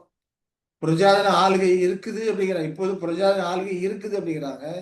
சாத்தானின் செயல்களும் இருக்குது. ஆகவே பரிசுத்தவான்களுக்கான ஓட்டம் இன்னும் இருக்குது. அது இன்னும் முடிவில்லை அப்படின்னு சொல்லி அநேக இந்த காரியங்கள்லாம் குறித்து இடர்களா இருக்கிறாங்க. அவர்களுக்கான இந்த இடர்களுக்கான கற்களை எல்லாம் அவர்களுக்கு தெளிவாக 7ஆம் தூதனுடைய சத்தத்தை எடுத்து கூறி, தெளிவாக எடுத்து கூறி அந்த கற்களை எல்லாம் அவர்களுக்கு வந்து பொறுக்கி போடணும். பிரஜாயன் காலங்கள் முடிந்த பிறகுதான் வரும், ஆளுகை வரும்.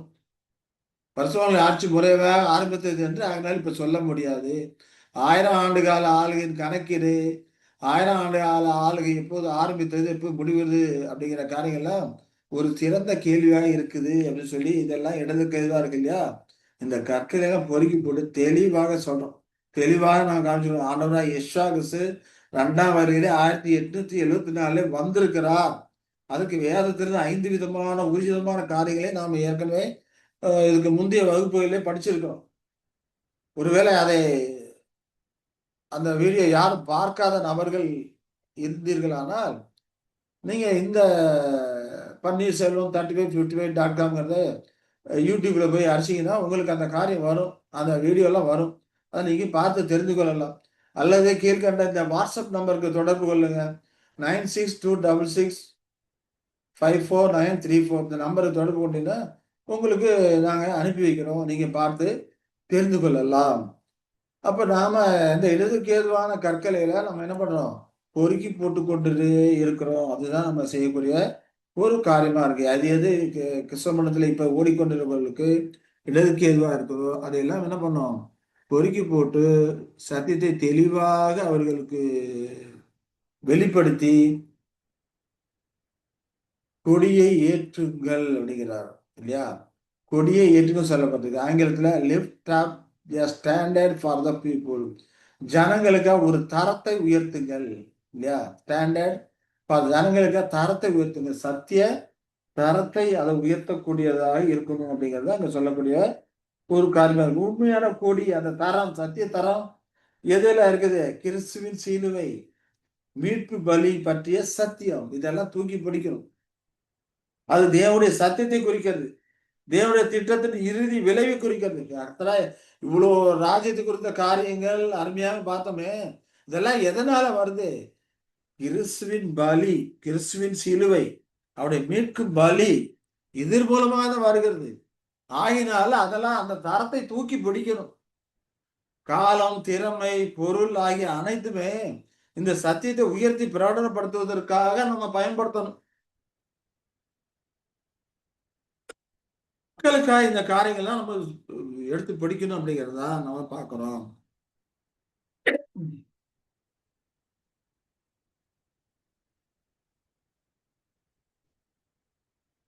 அப்போ 1 கொரிந்தியர் 4:9 கூட நம்ம படிக்கிறோம். நாங்கள் உலகத்திற்கும் தூதருக்கும் மனுஷருக்கும் ஒரு காட்சி பொருளா இருக்கும், வேடிக்கையானோம் அப்படிங்கிறோம் அப்படின்னு சொல்லப்பட்டிருக்கு இல்லையா? ஏன்னா அவர்களை எதை குறித்து தூக்கி பிடிச்சாங்க? கிறிஸ்துவின் சிலுவை, கிறிஸ்துவின் மரணம் நமக்கானது அப்படிங்கிறத தூக்கி பிடிச்சாங்க இல்லையா? அதே போலதான் இந்த காலகட்டத்தில் நாம கிறிஸ்துவை குறித்த காரியங்களை தூக்கி பிடித்து, ராஜ்யத்துக்காரை தூக்கி பிடித்து, அந்த ஸ்டாண்டர்டான தரத்தை தூக்கி பிடிக்கக்கூடியவர்களாக நாம இருக்கணும். ஜனங்களுக்கு சபை உலகத்துக்கு முன்பு தேவனுடைய சத்தியங்களும் நீதியும் உயர்த்தி காட்டும் ஒரு சாட்சியாக இருந்தது. இந்த காலகட்டத்திலே சபையில முற்று பெற்றாச்சு. அவர்கள் மூலம் நமக்கு வெளி கொடுத்திருக்க சத்தியங்கள் அதை தூக்கி படிக்கக்கூடியவர்களாக நாம இருக்கணும் அப்படிங்கிறது தான் தரத்தை உயர்த்துங்கள் அப்படிங்கிற காரியம் நமக்கு வெளிப்படுத்தக்கூடியதா இருக்குது. அப்ப சுருக்கமா எஸ்ஐயா 62:10 சுருக்கமா பார்த்தோம்னா,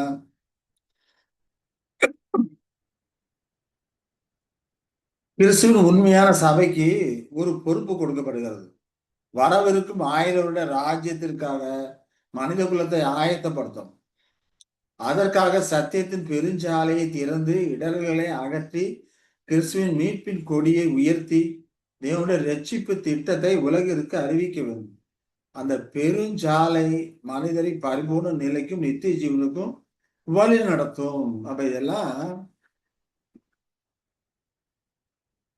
இயேசுவாசம் 2ஆம் வருகையில் வந்திருக்கிற காலகட்டத்திலே உயிரோடு இருக்கிற பரிசுத்தவான்களும் உயிர்த்தெழுந்து ஆலை பண்ணுகிற பரிசுத்தவான்களும் செய்யக்கூடிய ஒரு காரியமா இருக்கிறது அப்படிங்கிறத நாம புரிந்து கொள்கிறோம்.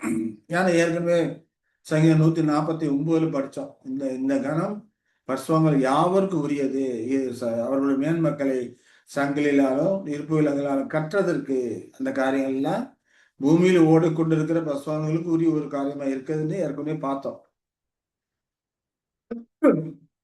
அதே போல இந்த காரியமும் அது போலதான் இருக்கக்கூடியதா இருக்கிறது அப்படிங்கிறத நாம புரிந்து கொள்கிறோம் இல்லையா?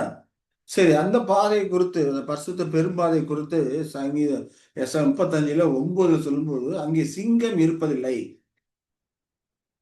துஷ்ட மிருகம் அங்கே போவதும் இல்லை, அங்கே காணப்படவும் மாட்டாது, மீட்கப்பட்டவர்களே அதில் நடப்பார்கள் என்று சொல்லுகிறதை பார்க்கணும். இப்ப சிங்கம் இருப்பதில்லை அப்படிங்கிறப்போ, சாத்தான் கெர்ச்சிக்கிற சிங்கம் போல எவனை விழுங்கலாம் என்று வகை தேடி சுற்றி திரிகிறான் இல்லையா?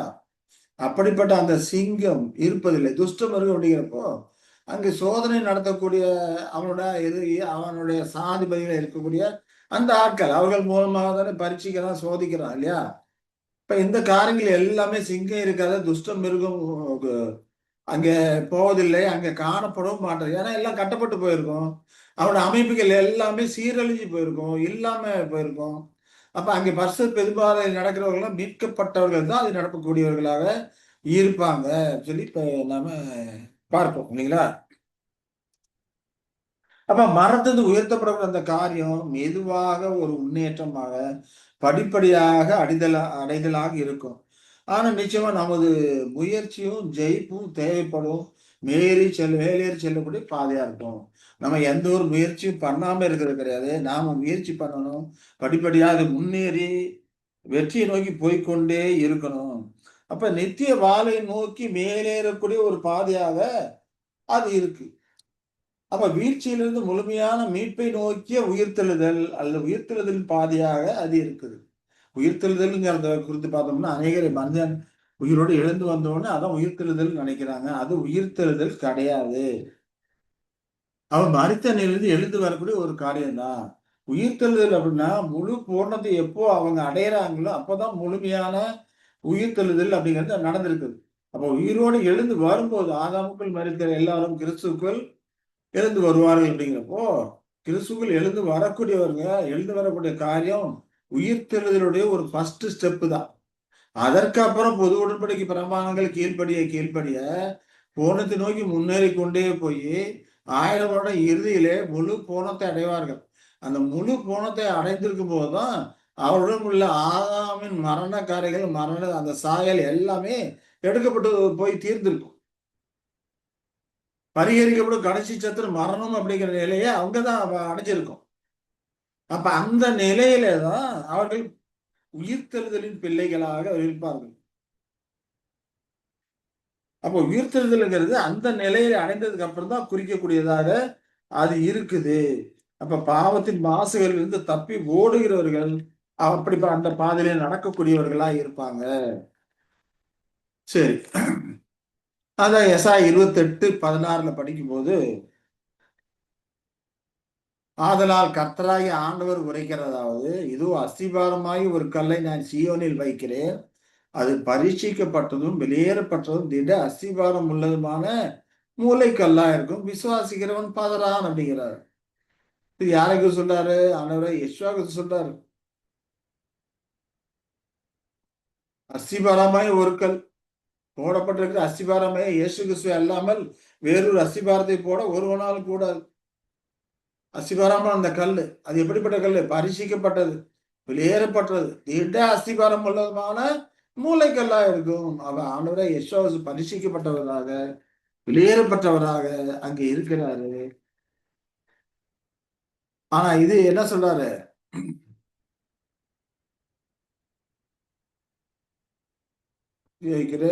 அது விசுவாசிக்கணும்னு பதற மாட்டான் இல்லையா?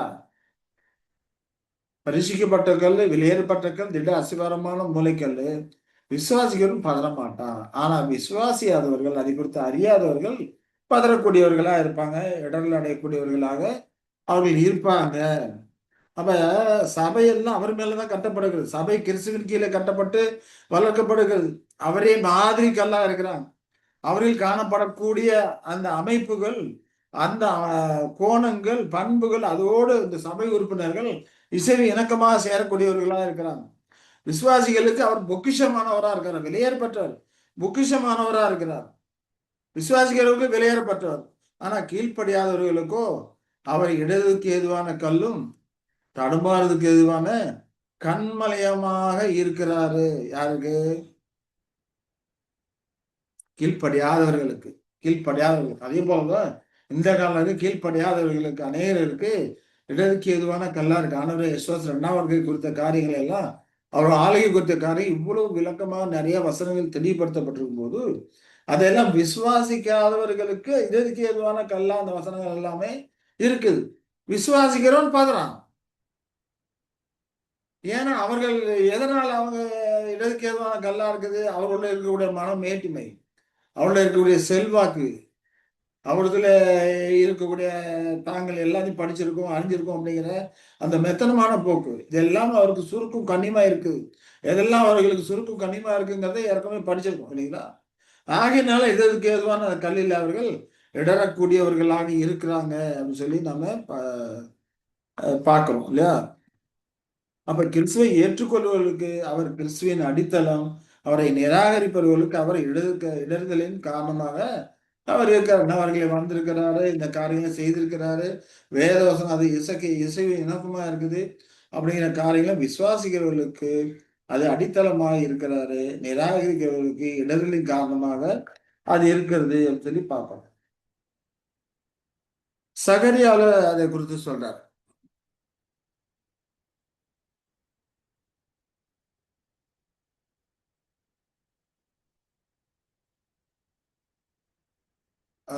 இந்த வசனம் 1-2, 6-8 வரைக்கும் இருக்கக்கூடிய அந்த காரியங்கள் தான் இப்ப நான் பார்த்தோம் இல்லையா? தெரிந்து கொள்ளப்பட்டதும் வெளியேறப்பட்டதுமா இருக்க மூளைக்கல்லை சியோனில் வைக்கிறேன்.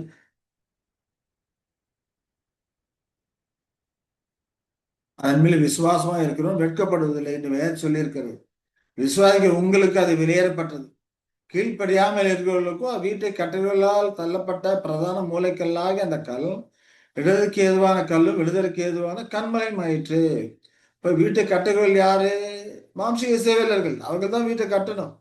அவர்கள் யெஷுவா கொடுத்த காரியங்கள் இடதுக்காகி அதை தள்ளி போட்டாங்க. ஆகாதவர்கள் தள்ளி போட்டாங்க. ஆகினா அவர்களுக்கு இடதுக்கு ஏதுவான கல்லும் விடுதலுக்கு ஏதுவான கண்மலையுமா இருக்குது. அவர்கள் திருவசனத்துக்கு கீழ்ப்படியாதவர்களா இருந்து இடறுகிறார்கள். அதற்கென்றே நியமிக்கப்பட்டவர்களாக இருக்கிறார்கள் என்று சொல்லி பார்க்கிறோம். ஏன்னா அவர்களுடைய இருந்த நிலை அது அவர்களுக்கு சுருக்கும் கண்ணியமா இருந்து இப்படி இருதற்கு ஏதுவாக இருக்கிறதாக பார்க்கிறோம். இது முரண்பாடான ஒரு காரியங்கள். ஏன்னா ஆவிக்குரிய கட்டிடம் பரலோக அடித்தளத்தை கொண்டதா இருக்குது. பரலோக ஈர்ப்பினால் ஒன்றாக இணைக்கப்பட்டதா இருக்கிறது பார்க்கிறோம் இல்லையா? அப்ப சுவிசேஷோட அடிப்படை உண்மை என்ன? யெகோவா நம்முடைய மீட்பர் என்பதனால் ஆன விசுவாசம் தான் இந்த அஸ்திபாரமா இருக்குது. அப்ப இது சுவிசேஷனோட முழுமை கிடையாது. அது மட்டும் விசுவாசா பத்தாது. இன்னும் அவருடைய ராஜ்யம் எப்படிப்பட்டதா இருக்குது, அவை என்ன பிளான் பண்ணியிருக்கிறாரு, எல்லா காரியத்தையும் அறியணும். எல்லா காரியத்தையும் அறியறதுக்கு ஆரம்பம் அந்த விசுவாசம் இல்லையா? அப்ப தேவனுடைய ரட்சிப்பு திட்டத்துடைய முழுமை அது கிடையாது. அது ரட்சிப்பு திட்டத்தோட ஒரு மையமா இருக்கிறது, ஒரு ஆரம்பமா இருக்கிறது. அப்ப சுவிசேஷத்தின் முழுமை கிடையாது. சுவிசேஷத்தின் மற்ற எல்லா உண்மைகளும் இந்த அடிப்படை உண்மையிலிருந்து தான் வெளிப்படக்கூடியதாக இருக்குது. அதனாலதான் விசுவாசிக்கிறவன் பதற மாட்டான், அதான் அவசரப்பட மாட்டான் அப்படிங்கிறது அங்க சொல்றதை நம்ம பார்க்கிறோம். அப்ப விசுவாசி தேவனுடைய திட்டத்தை நம்பி காத்திருப்பான். தன் சொந்த கோட்பாடுகளையோ மனித யோசனைகளையோ அவசரமாக உருவாக்க மாட்டான். இன்னைக்கு அநேகர் அப்படித்தான் வாய்க்கு வந்தபடி எல்லாம் அர்த்தம் சொல்லிக்கிட்டு பேசிக்கிட்டே போய் கொண்டு இருக்கிறாங்க. ஆனா விசுவாசிக்கிறோம் அப்படியெல்லாம் நடக்க மாட்டாங்க. தேவனுடைய திட்டத்தை விட்டு விலகி தங்கள் சொந்த வழிகளை தேர்ந்தெடுப்பது போல விசுவாசிக்கிறவன் அவசரப்பட மாட்டான். ஆனா விசுவாசியாதவன் தேவனுடைய திட்டத்தை விலகிட்டு விலகக்கூடியவர்களாக தங்கள் சொந்த வழிகளை தேர்ந்தெடுக்கக்கூடியவர்களா இருக்கிறாங்க. அநேக கிறிஸ்தவ ஜனங்களும் தங்கள் இச்சைகளை ஏற்ற போதனைகளை அப்படிப்பட்டவர்களை தேர்வு செய்து கொள்ளக்கூடியவர்களா இருக்கிறாங்க அப்படின்னு சொல்லி நாம பார்க்கிறோம் இல்லைங்களா?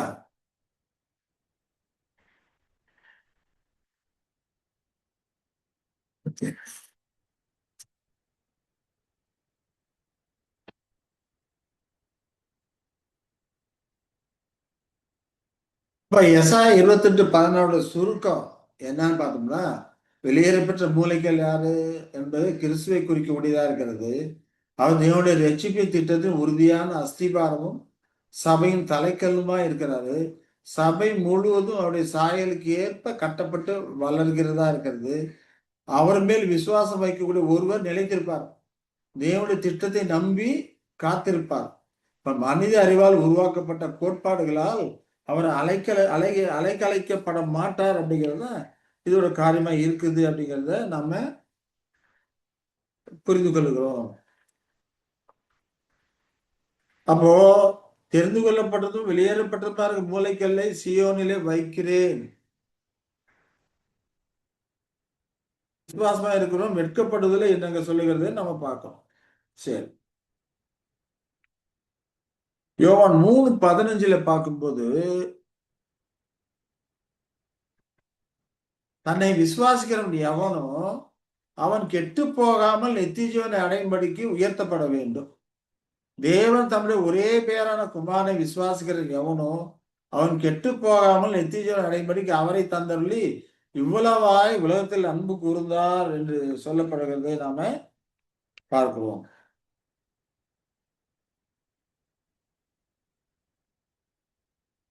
அதே போல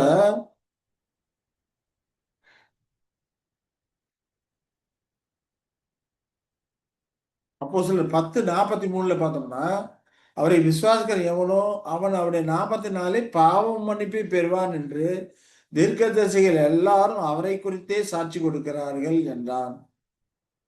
ரோமர் 10:11 பார்த்தோம்னா, அவரை விசுவாசிக்கிறவன் எவனோ அவனுக்கு எடுக்கப்படுவதில்லை என்று வேதம் சொல்லுகிறது. எஸ்ஐயா அப்படிங்கிறத பார்க்கிறோம். அப்போ ஆண்டவரை யெசுவாசை விசுவாசிக்கிறவர்கள் அதை ஏற்றுக்கொள்ளக்கூடியவர்களாய் அவரை ஏற்றுக்கொள்ளக்கூடியவர்களாக இருக்கிறவர்கள் உண்மையான விசுவாசி பதற மாட்டாங்க. தன் சொந்த கோட்பாடுகளை கொண்டு வர மாட்டாங்க, இடர்கள் அடைய மாட்டாங்க. வேத சொல்லி இருக்கிற காரியங்கள் இப்படி சொல்லி இருக்கிறது அப்படின்னு சொல்லிட்டு மற்ற வேத வசனங்களை கொண்டு வந்து வைத்து அதற்கான உள்பொருள் என்னங்கிறத ஆராய முற்படுவாங்க. ஒருவேளை அது தெரியலன்னா மற்றவர்களை கேட்டு தெரிந்து கொள்ள முற்படுவார்கள். ஆண்டவரே யெசுவாசு ஜபம் பண்ணி, ஆண்டவரே எனக்கு இது விளங்கல, ஆண்டவரே இது எனக்கு விளங்கப்படும் என்று ஜபம் பண்ணக்கூடியவர்களா இருப்பாங்க. அப்படியெல்லாம் இல்லாதவர்கள் தான் இடரக்கூடியவர்களாக இருக்கிறாங்க. அதெல்லாம் மனத்தாழ்மையும் சாந்தம் உள்ளவர்கள் அப்படி செய்வாங்க. ஏன்னா சாந்தம் குணத்தின் ஒரு பண்பு மற்றவர்கள் கற்றுக் கொடுக்கும், கொள்ளவும் வாஞ்சிக்கும். ஆனாலும் யெசுவாசு நான் சாந்தம் மனத்தாழ்மை இருக்கிறேன் அப்படிங்கிறார். பட்ட பாடுகளினால கீழ்ப்படுதலை கற்றுக்கொண்டார். அதே போல அப்போஸ்தலர்களுக்கும் அவருடைய சீசர்களுக்கும் எப்படி கீழ்ப்படியணும் அப்படிங்கறதுல கற்றுக் கொடுத்தாரு.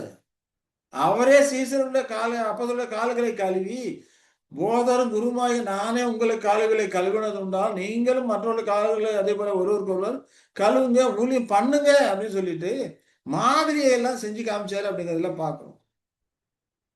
அப்ப இந்த காரியங்கள்லாம் விசுவாசிக்கிறோம், ஏற்றுக்கொள்கிறோம். மன பெருமையாகவோ மேட்டுமையாகவோ தன்னை ஒரு பொருட்டென்றோ எண்ணாதபடிக்கு மன தாழ்மை உள்ளவனாக கற்றுக்கொள்ளக்கூடியவனா இருப்பான். அவர்களுக்கு வேத வசனங்கள் இடதுக்கு ஏதுவா இருக்காது.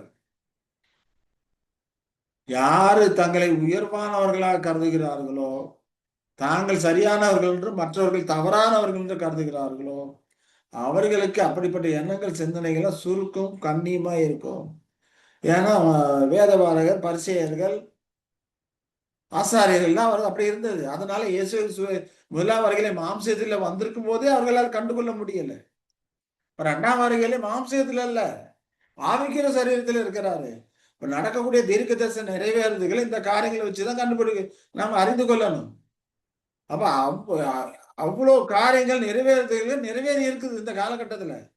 யெசுவாசு 2ஆம் வருகையில வந்து 150 வருடங்களுக்கு ஆகிவிட்டது இல்லையா? இப்ப 150 வருடங்கள் அவர் எவ்வளவு காரியங்கள் செய்திருக்கிறாரு, நிறைய விஷயங்கள் செய்திருக்கிறாரு.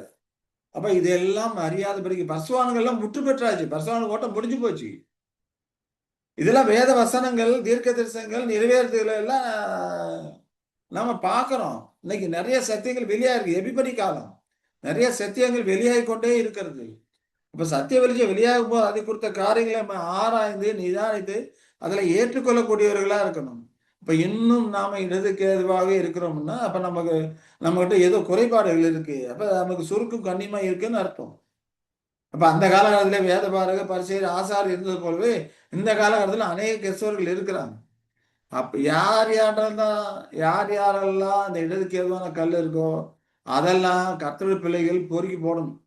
பொறுக்கி போட்டு வேத வசனத்தை தெளிவாக நாம இருக்கிறது 7ஆம் தூதனுடைய எக்கால சத்தத்தின் காலத்திலே இருக்கிறோம். அந்த எக்கால சத்தத்தை தெளிவாக புரிந்து கொண்ட ஒவ்வொரு சத்திய சகோதரனும் சகோதரியும் எக்கால சத்தத்தை தெளிவாக புரிந்து கொள்ளாமல் இருக்கிற சத்திய சகோதரனுக்கும் சகோதரிகளுக்கும் அதை தெளிவுபடுத்தி வெளிப்படுத்த வேண்டியது அவருடைய கடமையா இருக்குது. இந்த விதமாக சத்தியத்துடைய தரத்தை தூக்கி பிடிக்கணும்.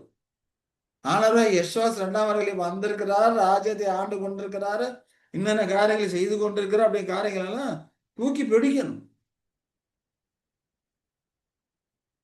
அப்ப இந்த காலத்துல இடதுக்கு ஏதுவா இருக்குது, அநேகர் அதே நேரம் இருக்கிறாங்களேன்னா நிச்சயமா கர்த்தர் அவர்களுக்கும் ஒரு சந்தர்ப்பம் வைத்திருக்கிறாரு. பெசிலியா காலத்துல அவர்கள் உயிர்த்தெழுந்து வரும்போது நிச்சயமாக தேவனை மகிமைப்படுத்தக்கூடியவர்களாக இருப்பாங்க. இந்த காலகட்டத்துல இவ்வளவு காரியங்கள் சத்திய காரியங்கள் வெளிப்பட்டிருக்கு, அநேகர் சொன்னாங்க, நாம் அதை ஏற்றுக்கொள்ளலையே அப்படிங்கிறப்போ அவர்களை குறித்த அவர்களுக்கு ஒரு வருத்தமும் வியாகுலமும் இருக்கும். அதே சமயத்துல இப்படிப்பட்டவர்கள்லாம் சத்தியத்தை அறிந்து உணர்ந்திருக்க அப்படிங்கிறப்போ அதை நிமித்தம் சந்திப்பினாலே தேவனை மகிமைப்படுத்தக்கூடியவர்களாகவும் இருப்பாங்க. ஆகையினால பிரியமான சகோதர சகோதரிகளே, இந்த காலகட்டத்திலே நமக்கு கொடுத்திருக்கிற பணி இடதுக்கு ஏதுவான கற்களை பொறுக்கி போடணும், சத்தியத்தின் தரத்தை உயர்த்தி பிடிக்கணும் அப்படிங்கிறது தான் இந்த காலகட்டத்திலே நமக்கு கொடுத்திருக்கிற ஒரு பணியாக இருக்கிறது. அதே போல நாம இந்த காலகட்டத்தில் இடதுக்கு ஏதுவாக இல்லாதபடிக்கு சத்திய காரியங்களை ஆராய்ந்து நிதானித்து அந்த சொல்லக்கூடிய காரியம் ஏற்றுக்கொள்ளக்கூடியவர்களாக நாம இருக்கணும். சோதித்தறிந்துதான் பிரிக்கணும். எல்லாத்தையும் சோதித்து பார்த்து நலமானதை பிடித்துக் கொள்ளுங்கன்னு சொல்றாரு. அதே போல தப்பறையான போதங்களும் அநேகம் இருக்குது. எல்லாத்தையும் சோதித்து பார்க்கணும். வேத வாசனங்களை ஆராய்ந்து பார்க்கணும். ஆண்டவரே யெசுவா சொல்றாரு, வேத வாக்கியங்களை ஆராய்ந்து பாருங்கள், அவைகள் நித்திய ஜீவன் ஒன்று என்று காண்கிறீர்களே, என்னை குறித்து சாட்சி கொடுப்பவைகள் அவைகளே அப்படிங்கிறாரு. யெசுவாசம் 1ஆம் வருகை குறித்து சாட்சி கொடுத்ததும் வேத வசனம் தான். 2ஆம் வருகை வந்திருக்கிறாரு அப்படிங்கிற சாட்சி கொடுக்கறதும் வேத வசனம் தான். அவர் தம்முடைய ஆளுகை நிறைவேற்றி கொண்டிருக்கிற ஆளுகை பண்ணி கொண்டிருக்கிறார் அப்படிங்கிற நமக்கு வெளிப்படுத்துகிறது வேத வசனம் தான். சாத்தானை கட்டி கொண்டிருக்கிறாரு, இந்த காலத்துல கட்டுதல் நடைபெற்று கொண்டிருக்கிறது அப்படிங்கிறது நமக்கு வெளிப்படுத்துறதும் வேத வசனம் தான். மகாபுத்திரம் ஆரம்பிச்சிருச்சு, பிரதியார காலம் முடிஞ்சிருச்சு, மகாபுத்திரம் ஆரம்பிச்சிருச்சு. கிளைமேக்ஸை நோக்கி போய் கொண்டிருக்கிறது. பசிலிய காலத்துல எப்படியெல்லாம் என்னென்ன காரியங்கள் நடக்கும், அந்த ராஜ்யம் எவ்வளவு அன்பானதா இருக்கும், நீதி உள்ளதா இருக்கும், எவ்வளவு மகத்துவமானதா இருக்கும். இப்படிப்பட்ட காரியங்கள்லாம் நமக்கு வெளிப்படுத்துறது வேத வசனங்கள் தான். இப்ப தேவன் எல்லாத்துக்கும் பயன்படுத்துகிற கருவி வேத வசனங்கள். அது தன்னுடைய ஒரே பேரான குமாரன் மூலமாக நமக்கு எல்லா காரியங்களையும் கொடுத்து வைத்திருக்கிறார். ஆகையினால பிரியமான சகோதரர்களே, வேதத்தை ஆராய்ந்து பார்ப்போம், தியானிப்போம், சத்தியத்தின் தரத்தை உயர்த்துவோம். இடருக்கு ஏதுவான கற்களை எல்லாம் பொறுக்கி போடக்கூடியவர்களாக நாம இருக்கலாம். அப்ப இந்த காரியங்களை குறித்தெல்லாம் ஏதாவது சந்தேகம் இருப்பின் இந்த வாட்ஸ்அப் நம்பரை நீங்க தொடர்பு கொள்ளலாம். 9626654934 அப்படிங்கிற வாட்ஸ்அப் நம்பரை தொடர்பு கொண்டீர்களானால் உங்களுக்கு இந்த காரியங்களை குறித்த காரியங்களை எல்லாம் அந்த பல வீடியோக்கெல்லாம் உங்களுக்கு அனுப்பி வைக்கிறேன். நீங்க பார்த்து தெரிந்து கொள்ளலாம். இல்லை வேற ஜெனரலா வேற எந்த சந்தேகம் இருந்தாலும் நீங்க தொடர்பு கொண்டீர்களானால் உங்களுக்கு அதற்கான உதவி செய்வதற்கு நாங்கள் காத்திருக்கிறோம். தாகம் உள்ளவன் ஜீவ தண்ணீரை இலவசமாக பெற கடவன் அப்படிங்கிறத நாங்க சொல்லக்கூடிய ஒரு அறிவிப்பாக இருக்கக்கூடியதா இருக்கிறது. சரி, அப்ப இந்த காரியங்கள் இதோட முற்றுப்பட்டு சுருக்கும் கண்ணியும் அப்படிங்கிற இந்த செய்தியானது இது ஒரு முற்று பெற்று விட்டது. கர்த்தர் சித்தமானால் அடுத்த வகுப்பிலே யசுவாசர் அண்ணாவர்களை 150 வருடங்கள் ஆயிடுச்சு. பூமியில் இருக்கக்கூடிய 5 விதமான வகுப்பார்களோடு அவர் எந்த விதமாக இடைப்பட்டு தம்முடைய ஆளுகை சாபித்துக் கொண்டிருக்கிறார். எந்த காரியங்கள் எல்லாம் முற்று பெற்றிருக்கிறது, எதையெல்லாம் நடந்து கொண்டிருக்கிறது, இன்னும் எதெல்லாம் எதிர்காலத்தில் நடக்க இருக்கிறது அப்படிங்கிற காரியங்கள்லாம் குறித்து கர்த்தர் சித்தமானால் நாம் அடுத்த வகுப்பிலே அதை குறித்து தியானிக்கலாம். அன்பின் தேவன் தாமே நம்மை ஆசீர்வதித்து வழிநடத்துவாராக. ஆமேன்.